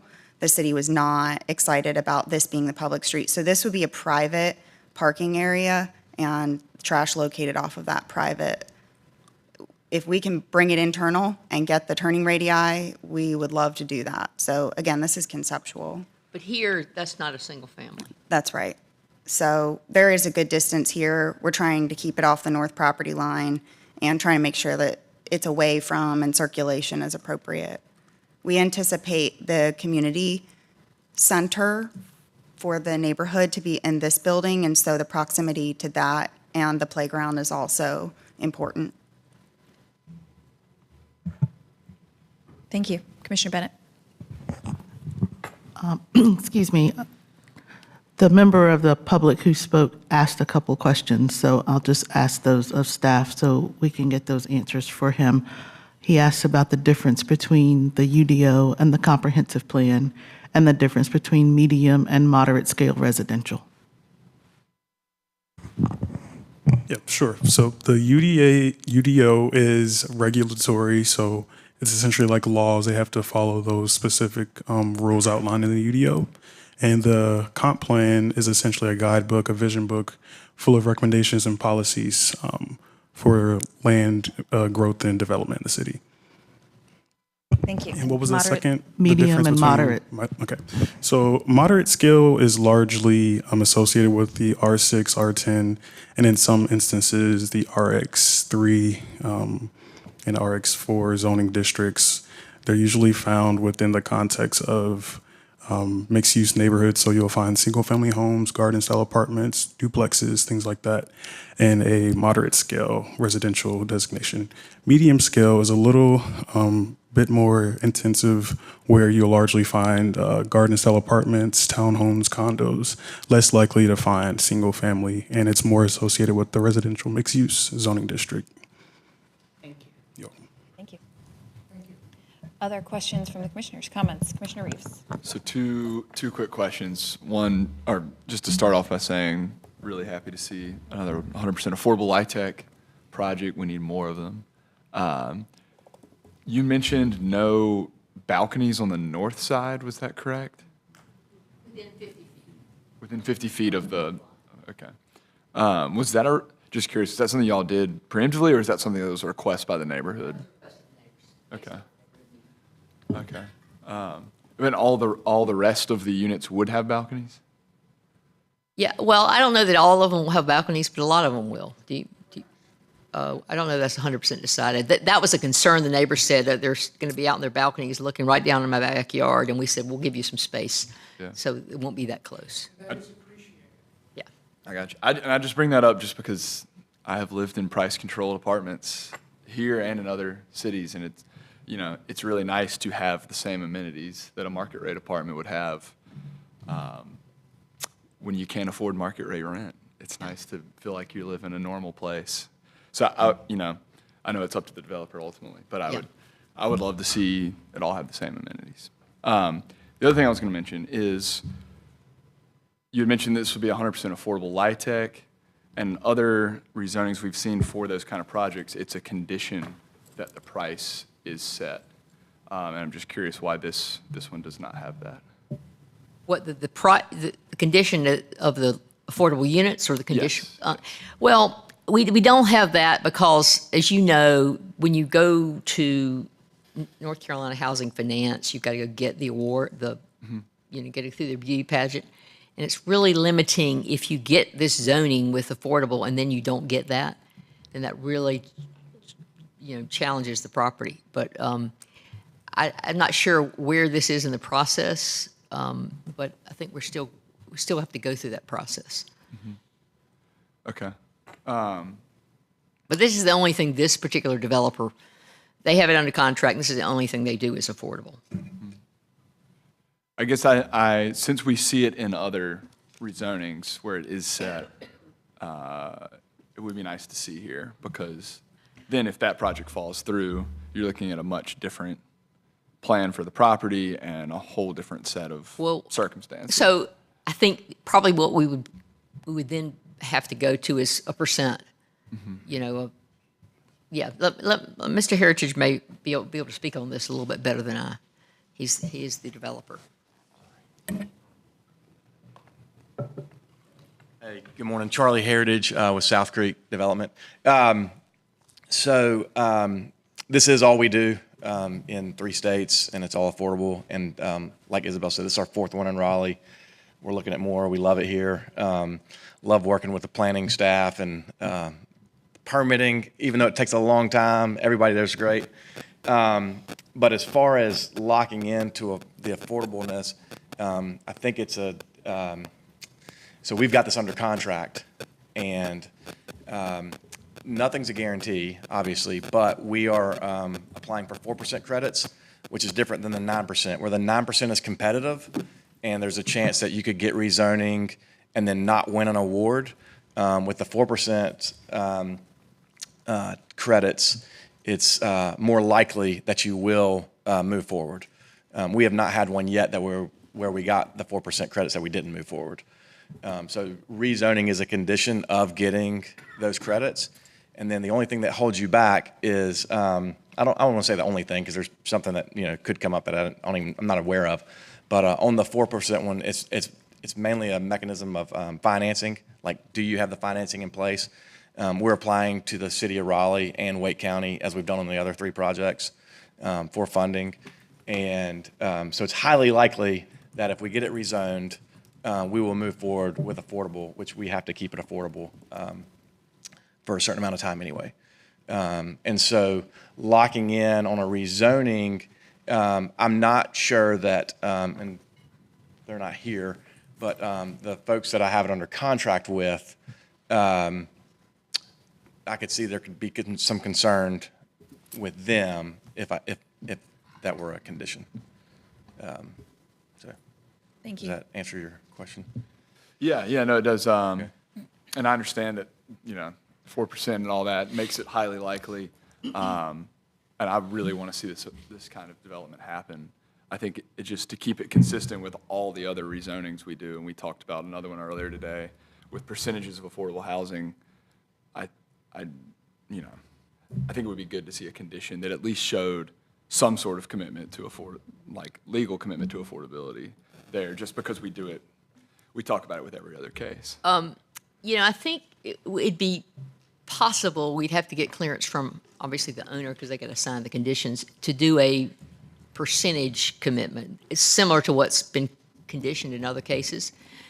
What I would really ask for the commission's sort of trust on is there's that period of time between now, if you were to approve it today, between now and it actually being slated for public hearing, where we have the ability to add a condition. And if we added a condition with that, some sort of a minimal affordable requirement or commitment during that time period, so that, when we get voted on by council, we'll have it in there. That would be sort of my preference here, if that would be something the commission would consider. Thank you. I think I personally would be comfortable with that, given the parties, the long history, the specific statements that they've made regarding the contracts, and if for some reason this were to not appear in the city council before the city council public hearing, I think that will be much and properly flagged at that sure. time. And so I personally am comfortable with that here, but other thoughts from the commissioners, or Commissioner Peeler? Sincere. I think I'm just curious to hear what y'all think. Commissioner Otwell. So if this was not an affordable housing development, I think that I would not be able to support this rezoning with the unfortunate amount of surface level parking and the lack of urban frontage, which I think is important. If I was convinced that this was guaranteed to be an affordable housing project, I'd support this. And I trust the intentions of the developer and the talents of the developer, but with the development, you can never tell what's going to happen. So I think that getting a commitment to affordable housing or a condition that triggered an urban limited frontage, if this was not a LIHTC development, would make me comfortable. And the commitment to include affordable housing that you've offered at a later time makes me comfortable. I'd be willing to go forward at this time. Commissioner Bennett. I'm comfortable moving forward and trusting the applicant, to put some condition in there before it gets to council. Yeah. But what we're talking about is a commitment for similar to other cases, Yes. the 1% type thing. I mean, we're going to do 100% if this developer goes forward, which we fully expect. But we would put that as sort of fallback kind of position. Sure. Okay. I'm fine with that. Okay. Commissioner Haver. Yeah, since we're moving in this direction, I guess I would ask the applicant just to consider a couple more things. I do want to sort of identify the changes that have recently been put in place that extends the process when we ask you to come back and do conditions, to give council time and to give staff time. And I know that that's causing a little heartburn with folks, and I think clearly that extends the amount of time, which increases the cost of the process and the project. But I would say if you're planning to do cutoff lighting, if you're planning, I would hate that. I would like the trash location to just be considered somewhere else. Completely understand the grading and the concerns, but again, trying to put myself in those residents' shoes, that could be a nuisance. So I don't know if that's a condition that you can put in there similar to the balconies and find another spot for it. I understand the public street, but if you're planning to do it anyways and you can put that condition in, it would make me feel a little bit more comfortable. But I'm not going to ask that you come back to this board just due to the amount of time and sort of the insignificance of that request, but I do want to put it on the record. Okay. We'll take a look at that. I just simply want to say I commend you for your commitment to affordable housing, especially in this area. So thanks. Thank you. Thank you. Any other thoughts? Then I will entertain a motion, and that motion can include not only, we can include whatever you'd like, but specifically what I am hearing here, a recommendation to council that they consider adding those conditions that we would like to see so that it is also in the written record. And those conditions, let me just, this is the 1% type commitment for affordable. We'll consider a location of a dumpster that's different than what we're proposing right now. And yeah, If you're going to do it anyway. the cutoff. I think the cutoff is code. Well, I'm just concerned about code. the street. I don't want to get into the details of the street, but that street is getting fairly close to those properties to the north. So I'm just mostly concerned about the street, but I don't want to get into those details right now. But could you clarify what type of condition that Well, we just recently put one where the applicant did agree to add to the conditions that there's cutoff lighting. I don't know that that's completely required by the code, but we did just recently have an applicant put that forward. If it's unnecessary, I'm not trying to burden the applicant or extend the process. I'm just saying that for me to be consistent, thinking about the folks to the north, I could see where if what they're calling a street runs up and ties into the street to the east, that there could be an issue with lighting to the adjacent neighbors. So that's my concern. I completely understand that. I'll tell you that we've had several conversations with transportation, and this is going to be a joint endeavor to create this street. So there is a desire, we have an exemption actually, to not extend Warren Avenue. This is a desire from the city, and that stub location on the north to Rawls is ideal. So we agree, and that being a multifamily street, it allows us to pull that street lighting in from the back of curb into islands if we can and push trees in different locations. We will work with them to develop that alignment and try to enforce that full cutoff and downlighting as much as possible for the private areas. I wonder if, we could implement a condition that would address the private parking areas and that would help, but that's the goal. Totally understand where that's coming from. That would be appreciated. I think that's the same direction we're going with some of the other things. Okay, we'll definitely take a look at that. Okay, so lighting, trash, the affordable.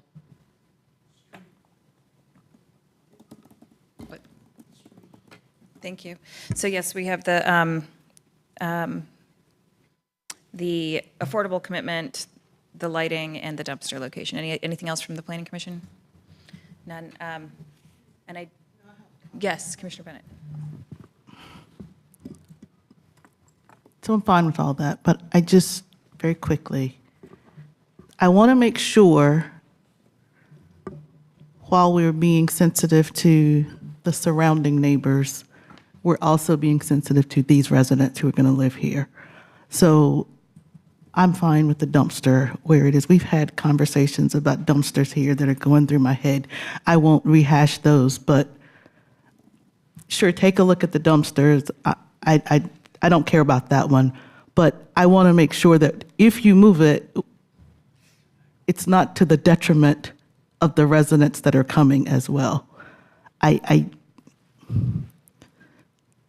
The residents who are coming are as important as the residents who are currently there. No question, but when you look at the site, it's going to make the most sense to put the dumpster in kind of one of these corners.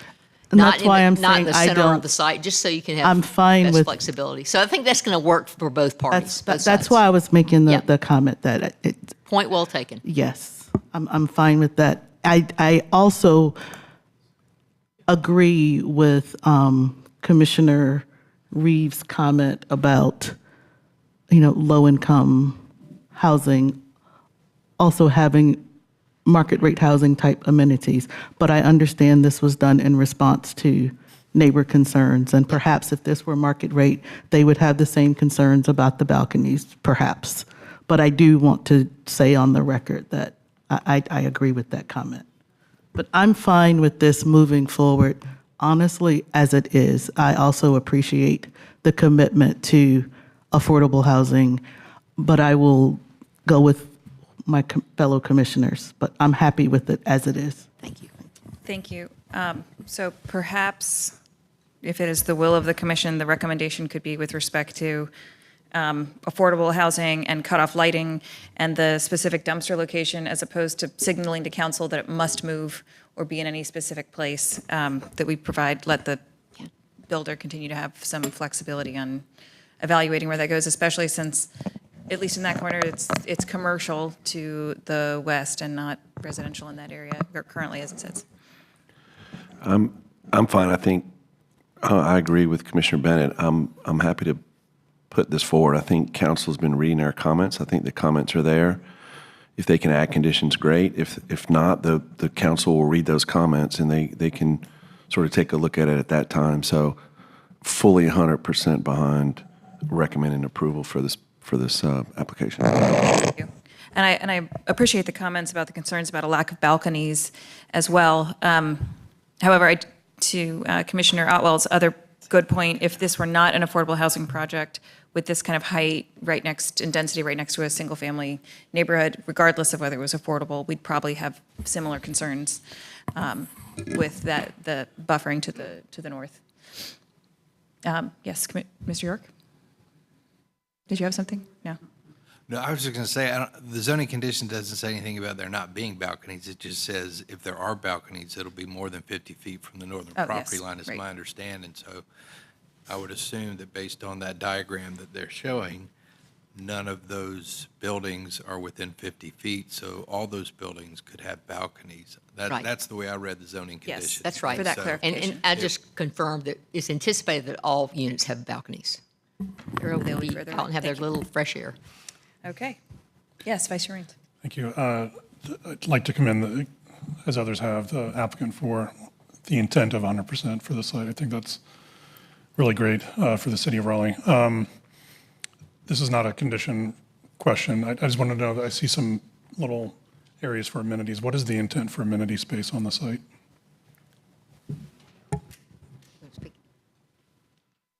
So located within one of the buildings, we'll have a community center.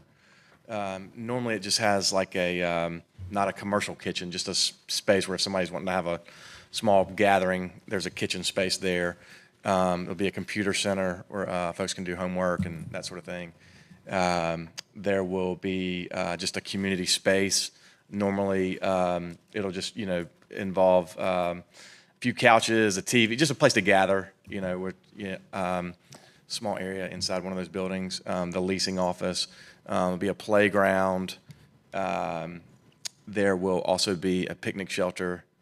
And then there'll be benches kind of throughout the site. Folks can hang out. Thank you. Thank you very much. Any other comments? I will entertain a motion.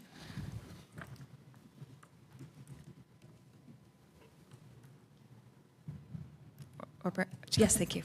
Commissioner Bennett. Are we adding the conditions so I can get that right? Did we?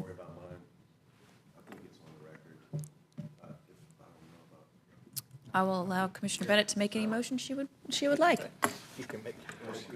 Yeah, if anyone wants to add a if anyone wants to add a friendly amendment, they may, or otherwise.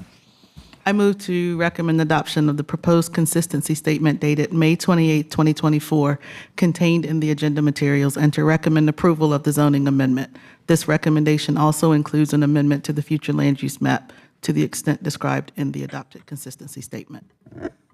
Thank you. So there's no additional recommendation about additional conditions. Do we have a second? Yeah. We have a motion and a second. Any further discussion or friendly amendments?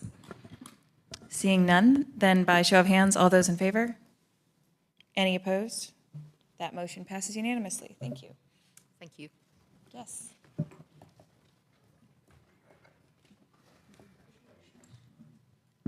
We will welcome Commissioner Lampman back to the stage. And moving on to our next item. Our final rezoning case, old business item E3, rezoning case Z924-6027 Rock Quarry Road. This case is to change approximately 1.75 acres from R4 to R10 with conditions. And we will turn to Bronwyn Reedus for a presentation from city planning staff. Thank you. Good morning, Bronwyn Reedus, Planning and Development. This rezoning case, Z924, is seeking to rezone 6027 Rock Quarry Road. It is approximately 1 3/4 acres from residential 4 to residential 10 with conditions. Your deadline for action is July 27th. Zoning in the area is predominantly residential. You can see there's a lot of that same residential 4 surrounding the site, as well as some neighborhood mixed use. Here's a look at the site and surrounding area You can see some existing low-scale residential neighborhoods surrounding the site to the north. A church is across Rock Quarry Road. And then I also wanted to point out kind of towards the south of your view here at the intersection of Battle Bridge Road and Rock Quarry Road is the Shops at Battle Bridge Commercial Center. Here are some views of the site from Rock Quarry Road. There is one existing home on the site today. The applicant has proposed 2 conditions, the first prohibiting some uses, so prohibiting congregate care, continuing care retirement community, rest home, schools, and outdoor sports or entertainment facility. And then the second condition limits units to a maximum of 29. Here's a snapshot looking at the change of entitlement. So going from approximately 14 units under current zoning to 29 units under proposed zoning. The request, the site has a higher walk score than average, no transit score, a lower bike score than average, but has a lower cost of transportation than the citywide average, and then it also has a lower job proximity than average. There is existing access to bus services, so Route 17 and Route 18 are nearby to the site. You can see some existing bus stops within 1,000 feet of the site today. The request doesn't include any subsidized units, but it does check a lot of the boxes for affordability, being that it adds to the housing supply and permits a larger variety of housing types and smaller units. So this area is a little bit more diverse than the rest of Raleigh on the citywide average. Household incomes are approximately comparable to the citywide average, with low-income households coming in at 28% versus the citywide average of 29%. And rents are increasing quickly here, much faster than the citywide average, 26.4 between 2020 and 2022, which compared to the citywide average of 16.7% for the same time period. The requested zoning district of residential 10 is consistent with the future land use map designation of moderate scale residential. The urban form map does designate Rock Quarry Road as a transit emphasis corridor. However, frontages are not applied to residential zoning districts. The request is consistent with the comprehensive plan and the future land use map. There are a number of consistent policies highlighted here, most having to do with increasing housing variety, diversity of housing, and housing supply in Raleigh. There are no inconsistent policies. Again, your deadline for action is July 27th. There are no outstanding issues. Your upcoming meetings are June 11th and June 25th. Happy to answer any questions you have for staff. Thank you. We will now turn to public comment for those in support. The applicant and those in favor have a total of 10 minutes to speak.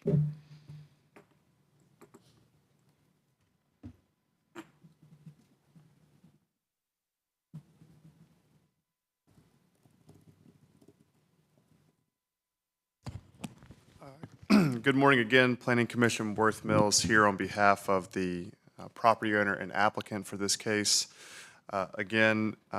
Property to be rezoned 6027 Rock Quarry Road, approximately 1.75 acres. We're looking to rezone from R4 to an R10 conditional use zoning district in order to plat townhouses on this site. It's consistent with the future land use map and the relevant policies, as Ms. Reedus just noted. And although we don't have a frontage on this site because of the residential-based zoning district, we are adding a gentle density increase to an existing nearby shopping center that is within walking distance if one were to choose to do that. Again, these are the existing conditions here. On the left-hand side is the street view, and you can sort of see the adjacent Barwell Road subdivision. that is to our northwest there being graded. And then you can see the aerial view of the site as it is today, single-family house on the site today. Current zoning, again, R4. Future land use map designates the property as moderate scale residential. R10 zoning falls within the category of zoning districts recommended by that designation. So again, consistent with the future land use map. We are in close proximity to a mixed-use center. That is the Battle Bridge Shopping Center, existing food line, and other personal service out parcels there as well. So increasing density near an existing mixed-use center, one that is served by multiple lines of bus transit. And for those reasons, we think that this case is reasonable and in the public interest.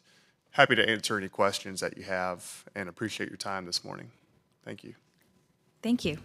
Are there any other members of the public who would like to speak in support of this project? Then seeing none, we will open public comment for opposition. Those opposed to this case will also have a total of 10 minutes to speak. And seeing none here, we could bring it back to the table for discussion. Would anyone like to kick us off? Commissioner Otwell, perhaps? No? Okay. I would be happy to entertain a motion also. Commissioner Peeler. Yeah, I have a couple things about this site. I noted in the staff report, it doesn't meet fire response times. It will require further annexation, which is, I think, something we don't talk about enough at this commission, the amount to which Raleigh is sprawling. And I know this is already a developed area. However, it's in the ETJ, and it is 1.75 acres, which I know is smaller than a lot of these type developments we see, but still up to 29 units. I also think it's appropriate for a site like this to have on-site affordability. So those three issues, and then also, it will still be single family at R10, which doesn't technically require tree cover, and you can see how this part of Raleigh has been developed. You can see it on the site right next to it. Obviously our UDO does not require for anything like that now, but I think it's something we should talk about because the way that most of these townhouse and single-family developments are being developed is that everything gets completely graded. And I just have a lot of concerns about our trends with that as a city and how we grade everything and how there may be street trees planted and sidewalk trees planted, but that takes a while. And this is a part of Raleigh that is incredibly forested, and all the reports that we get every year is how many trees we are losing. And I just think it's something we should discuss as a commission, and I'd love to see that built into these rezonings. Going from R4 to R10 is a good jump, and I think this would be an appropriate place to have some tree covers set aside. Hope that makes sense.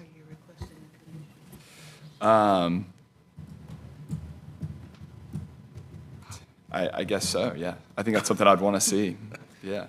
Specifically, you want to see tree conservation? Yeah, I think that would be R4 to appropriate, R10? Yeah. Well, it's under 2 acres, so it doesn't have, it's exempt. Right. My understanding is from the tree conservation ordinance.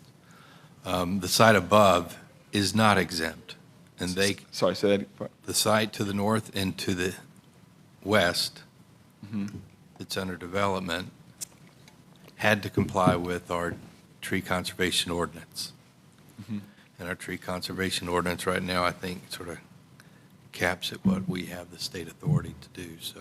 Can you refresh me, the current one caps at 2 or at 5 for the Once you, minimum acreage? I think it's 2 acres or more require 10% TCA.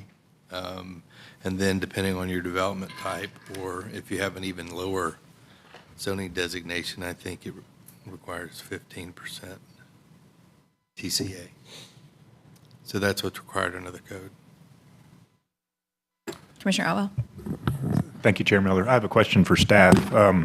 We have a tree ordinance coming down the pipeline, don't we? Do we know when we might see that? Is that still in the works?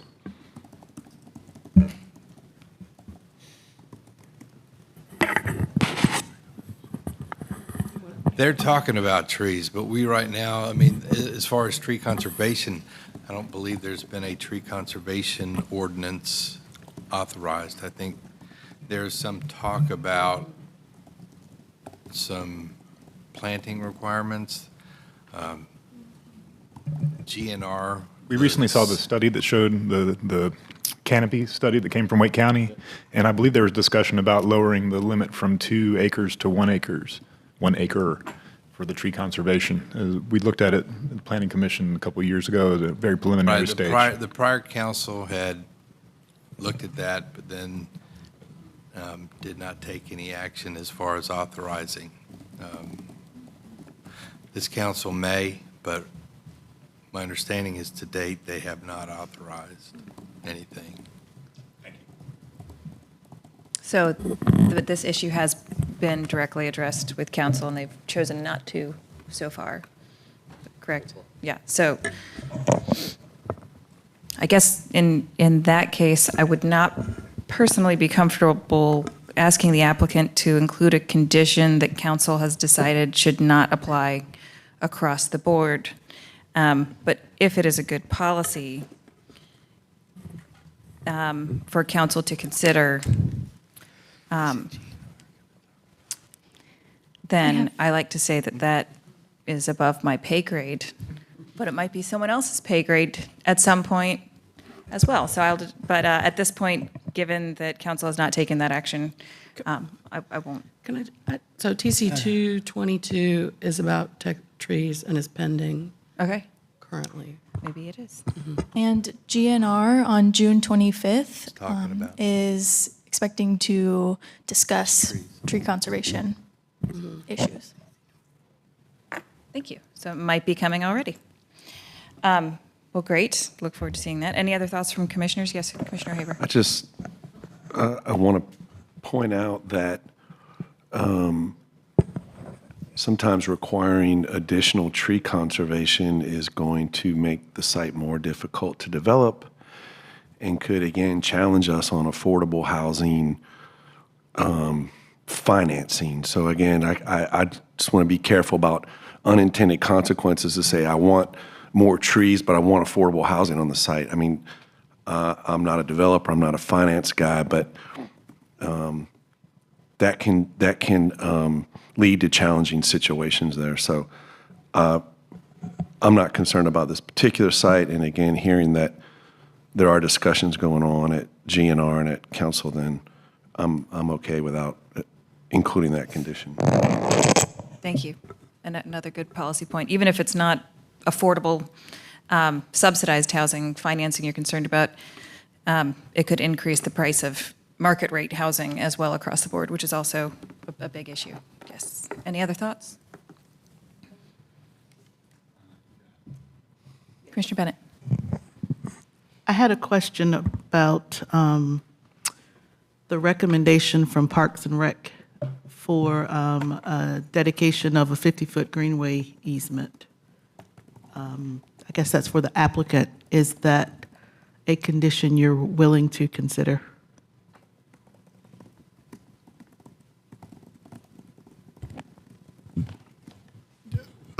I know that this got brought up at our pre-submittal meeting and in our initial staff review letter. I don't have on here a copy or a photo showing the easement area. I don't think it runs directly through our property. Maybe there's a corner. Sorry, let me. Maybe it touches and concerns that. I can't remember. Here's what it says. It says voluntarily dedicated 50-foot greenway easement along the water body on the eastern boundary of the site. There is a. I'm careful not to call it a stream because it has not been determined if it is a Neuse River stream buffer, but it essentially runs like that. If it is determined to be a stream buffer, a Neuse River stream buffer, then that's going to have 50 feet of buffering from top of bank. And so there are some questions that remain unanswered on this site. Where that trail leads to, I don't know. There's no trail there today that would move people from this site to, a trail head up to the north. I don't know exactly what the benefit of that would be. Okay. I mean, we can have, if it's something that Planning Commission wanted us to come back in 2 weeks and take a look at, we're happy to do that, before the end of this week to see if it's something that we could include. But unless Parks and Rec has anything else to kind of say on the topic, I didn't see the tangible benefit to offering it. It further, should have just read the whole thing, but it further says this will help provide a future trail connection to the Capital Area Greenway System, connecting the site with Barwell Park and the Neuse River Greenway Trail. And again, I would have to go back and check my notes or IMAPs to see where that trail path is being guided. I don't feel like it even terminates at Rock Quarry Road. It just kind of ends. So the property to the north there is an easement dedicated that abuts with that corner that you circled, and it goes up to, there's a continuous easement up to the Neuse River.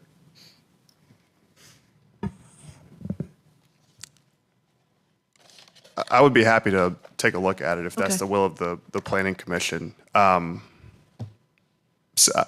I'm also imagining you're probably going to have a stormwater pond right in that corner, just based on the way the site is graded, the way it's, would feed into this stream or ditch, whatever it's determined to ultimately be.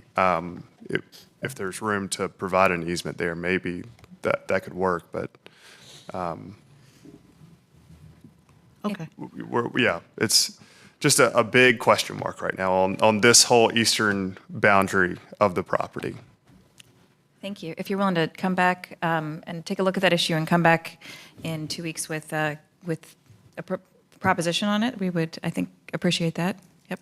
Yeah, I don't see that being a problem at all. If Or even if it if it's doesn't just work, that's right. fine. Yeah, I mean, if we can make it happen, I think that's great. If not, I'll come back with a better reason as to why. So if you do decide to provide additional conditions, those would need to be provided by this Friday in order to make it to our June 11th meeting. Would that be enough time? I think so. Thank you. Don't sit down yet. There was when I was reading through the neighborhood meeting notes, there was a comment request to meet with the Southeast Raleigh CAC. Did that happen? We did. Excellent. Yes, ma'am. And my last question is for, I guess, stormwater. Sally, you've been sitting there. I noticed that there were flood-prone soils with this one, but no conditions. Is that anything that stormwater has concerns about, or do you have any recommendations for conditions at this stage, or will it all be addressed at site plan? Yes, because there's flood soils present, they would be required by the UDO to either not develop in that area or to do a flood study in order to better define the flood-prone area. Okay, great. Thank you. I did want to circle back to my comment about fire. I'm just curious if I could just ask you, Worth, if you cared to address that with fire's inability to meet the standard response time for this area. Commissioner Peeler, I've just about every rezoning case that I've done over the last 12 to 18 months has had a fire response comment, and I don't know how it can be addressed through a conditional rezoning. I think if it's a problem of that magnitude, it needs to be done by the city. I mean, there's already an existing, 100,000 square feet of non-residential uses within the city limits today that are further from the downtown core than we are, coupled with all of these other existing homes that would, have the same fire response issues that we would if we were to be annexed. I understand where fire's coming from, but at the same time, I don't know how individual applicants can really solve that problem. I do know that I'm with you. that the I master, hear you. I do know that the master plan that the city has been working on is trying to address those issues and make sure that the insurance rating for all homeowners isn't affected because, you can't get a second engine or a second company there within 8 or 6 minutes. I can't remember the time frame, but I understand the point, and I'm seeing it pretty much all over the place, even on sites where we're already annexed. But hopefully it can be addressed on a bigger scale. I just don't know how much we can affect it. No, I'm not trying to put y'all on the spot. No, for it, no, but- it's fine. but, it's just something that when I see it in there, it's like it feels like something we as a commission kind of glaze over, and it seems pretty important to me, especially given how understaffed Raleigh Fire is and underfunded they are currently. But yeah, and I guess I just wanted to circle back to the point on council seeing the text you mentioned on text change on tree conservation. What date is that scheduled to come up? Someone say the 25th? So their discussion at Growth and Natural Resources is not specifically about the text change. It's more broadly about tree planting and tree planting goals. And that is at their June meeting, which is the 27th, I believe. Is that right? I'm looking at Bronwyn because she Yeah. said it earlier. I did hear June. Yeah, it's definitely the June meeting. I'll look it up. It's June 25th. There you go. They meet the afternoon of the Planning Commission's second meeting, and so Yes. Okay, Pack a lunch. thank you. I will. Bringing it back to the business of this planning commission. Any other comments on this? It sounds like we're going to hold this item for another 2 weeks. Any other comments for this applicant before we do that? Seeing none, I would like to make a motion to defer this case until our June 11th meeting in order to provide the applicant time to review a potential greenway easement. We have a second. Any further discussion? All those in favor? Any opposed? That motion passes unanimously. Thank you very much. Moving on to approval of the minutes. We have one batch of minutes from our immediate past Planning Commission meeting. Are there any comments on those? Seeing none, I'd like to entertain a motion for the minutes. Move to approve the minutes. We have a motion, a second. We have Commissioner Bennett has seconded. All those in favor? Any opposed? That passes unanimously. Thank you. Moving on to report of the chair. Just noting, we have 2 regular Planning Commission meetings in June, and then we will be off for the month of July and will not return until August. Moving down the line. Thanks, Chair Miller. For the Committee of the Whole, we do not have any upcoming items, but that may change in June to be determined. Commissioner Laitman. No report from? No report. Text Change Committee will meet June 3rd at 1 in room 305. We're continuing our discussion of the stormwater design manual changes and the omnibus list. Can I get a quorum check from the Text Change Committee, June 3rd at 1? Excellent. Looks like 4. That's the new, we've changed that to be the consistent time. No, that's a makeup. That was the makeup date for having to, no. And we're anticipating, depending on what progress is made on the 3rd, that will determine whether or not we have our regularly scheduled June text change, because this is a makeup for missing last. Is that regular time a Wednesday? So the Wednesday, the 19th is a city holiday. So if you, when you may want to go ahead and work with Keegan McDonald and members of your committee to identify an additional June time if you want to meet again in June. No report. Bynum, can you help me on that last case? I know we talked about this at the last meeting. I thought we were getting away from a 2-week cadence on responses. I thought we were pushing that out like another week, which ultimately would be 6 weeks. So I'm trying to get confirmation. I'm trying to remember how that's affecting applicants. So in front of you, the 2-week cadence is still an option. If they revise by Friday, they can be back in front of you. Under the current regulations of the UDO, we have initiated a text change which would spread that out and set a farther date out for revisions, but that's not in effect yet.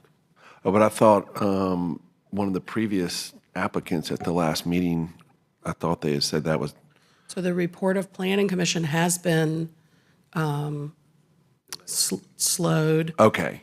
Right, so items you made recommendations on today won't be in front of council until June 18, which is the second meeting in June. So your second meeting in May reports the second meeting in June, right? Okay. And then we are anticipating to make an exception to that for items that come out of your second June meeting, that we would make an exception and push those to council their first July meeting so that they don't have to wait until after the break to be scheduled for a public hearing.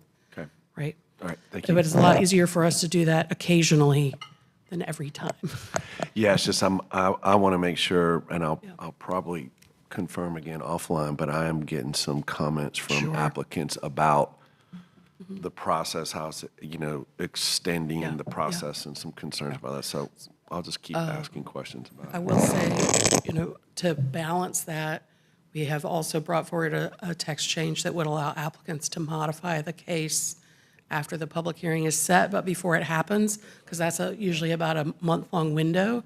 And so setting folks up for the possibility that they might be able to have council action on first reading is a way that we can try to counterbalance that, right? Like we recognize, we're trying to put speed where we can have it, where it can be reasonably accommodated. Yeah, thank you. Any other reports? No reports. Thank you. Moving on to report of our Assistant Director. The only thing I wanted to highlight for you, I think most of you know, is that the Commission's rules of procedure mean that we will have election of officers on their second June agenda for discussion. Thank you. Any other thoughts? Good with the order? Seeing none, we are adjourned. Thank you.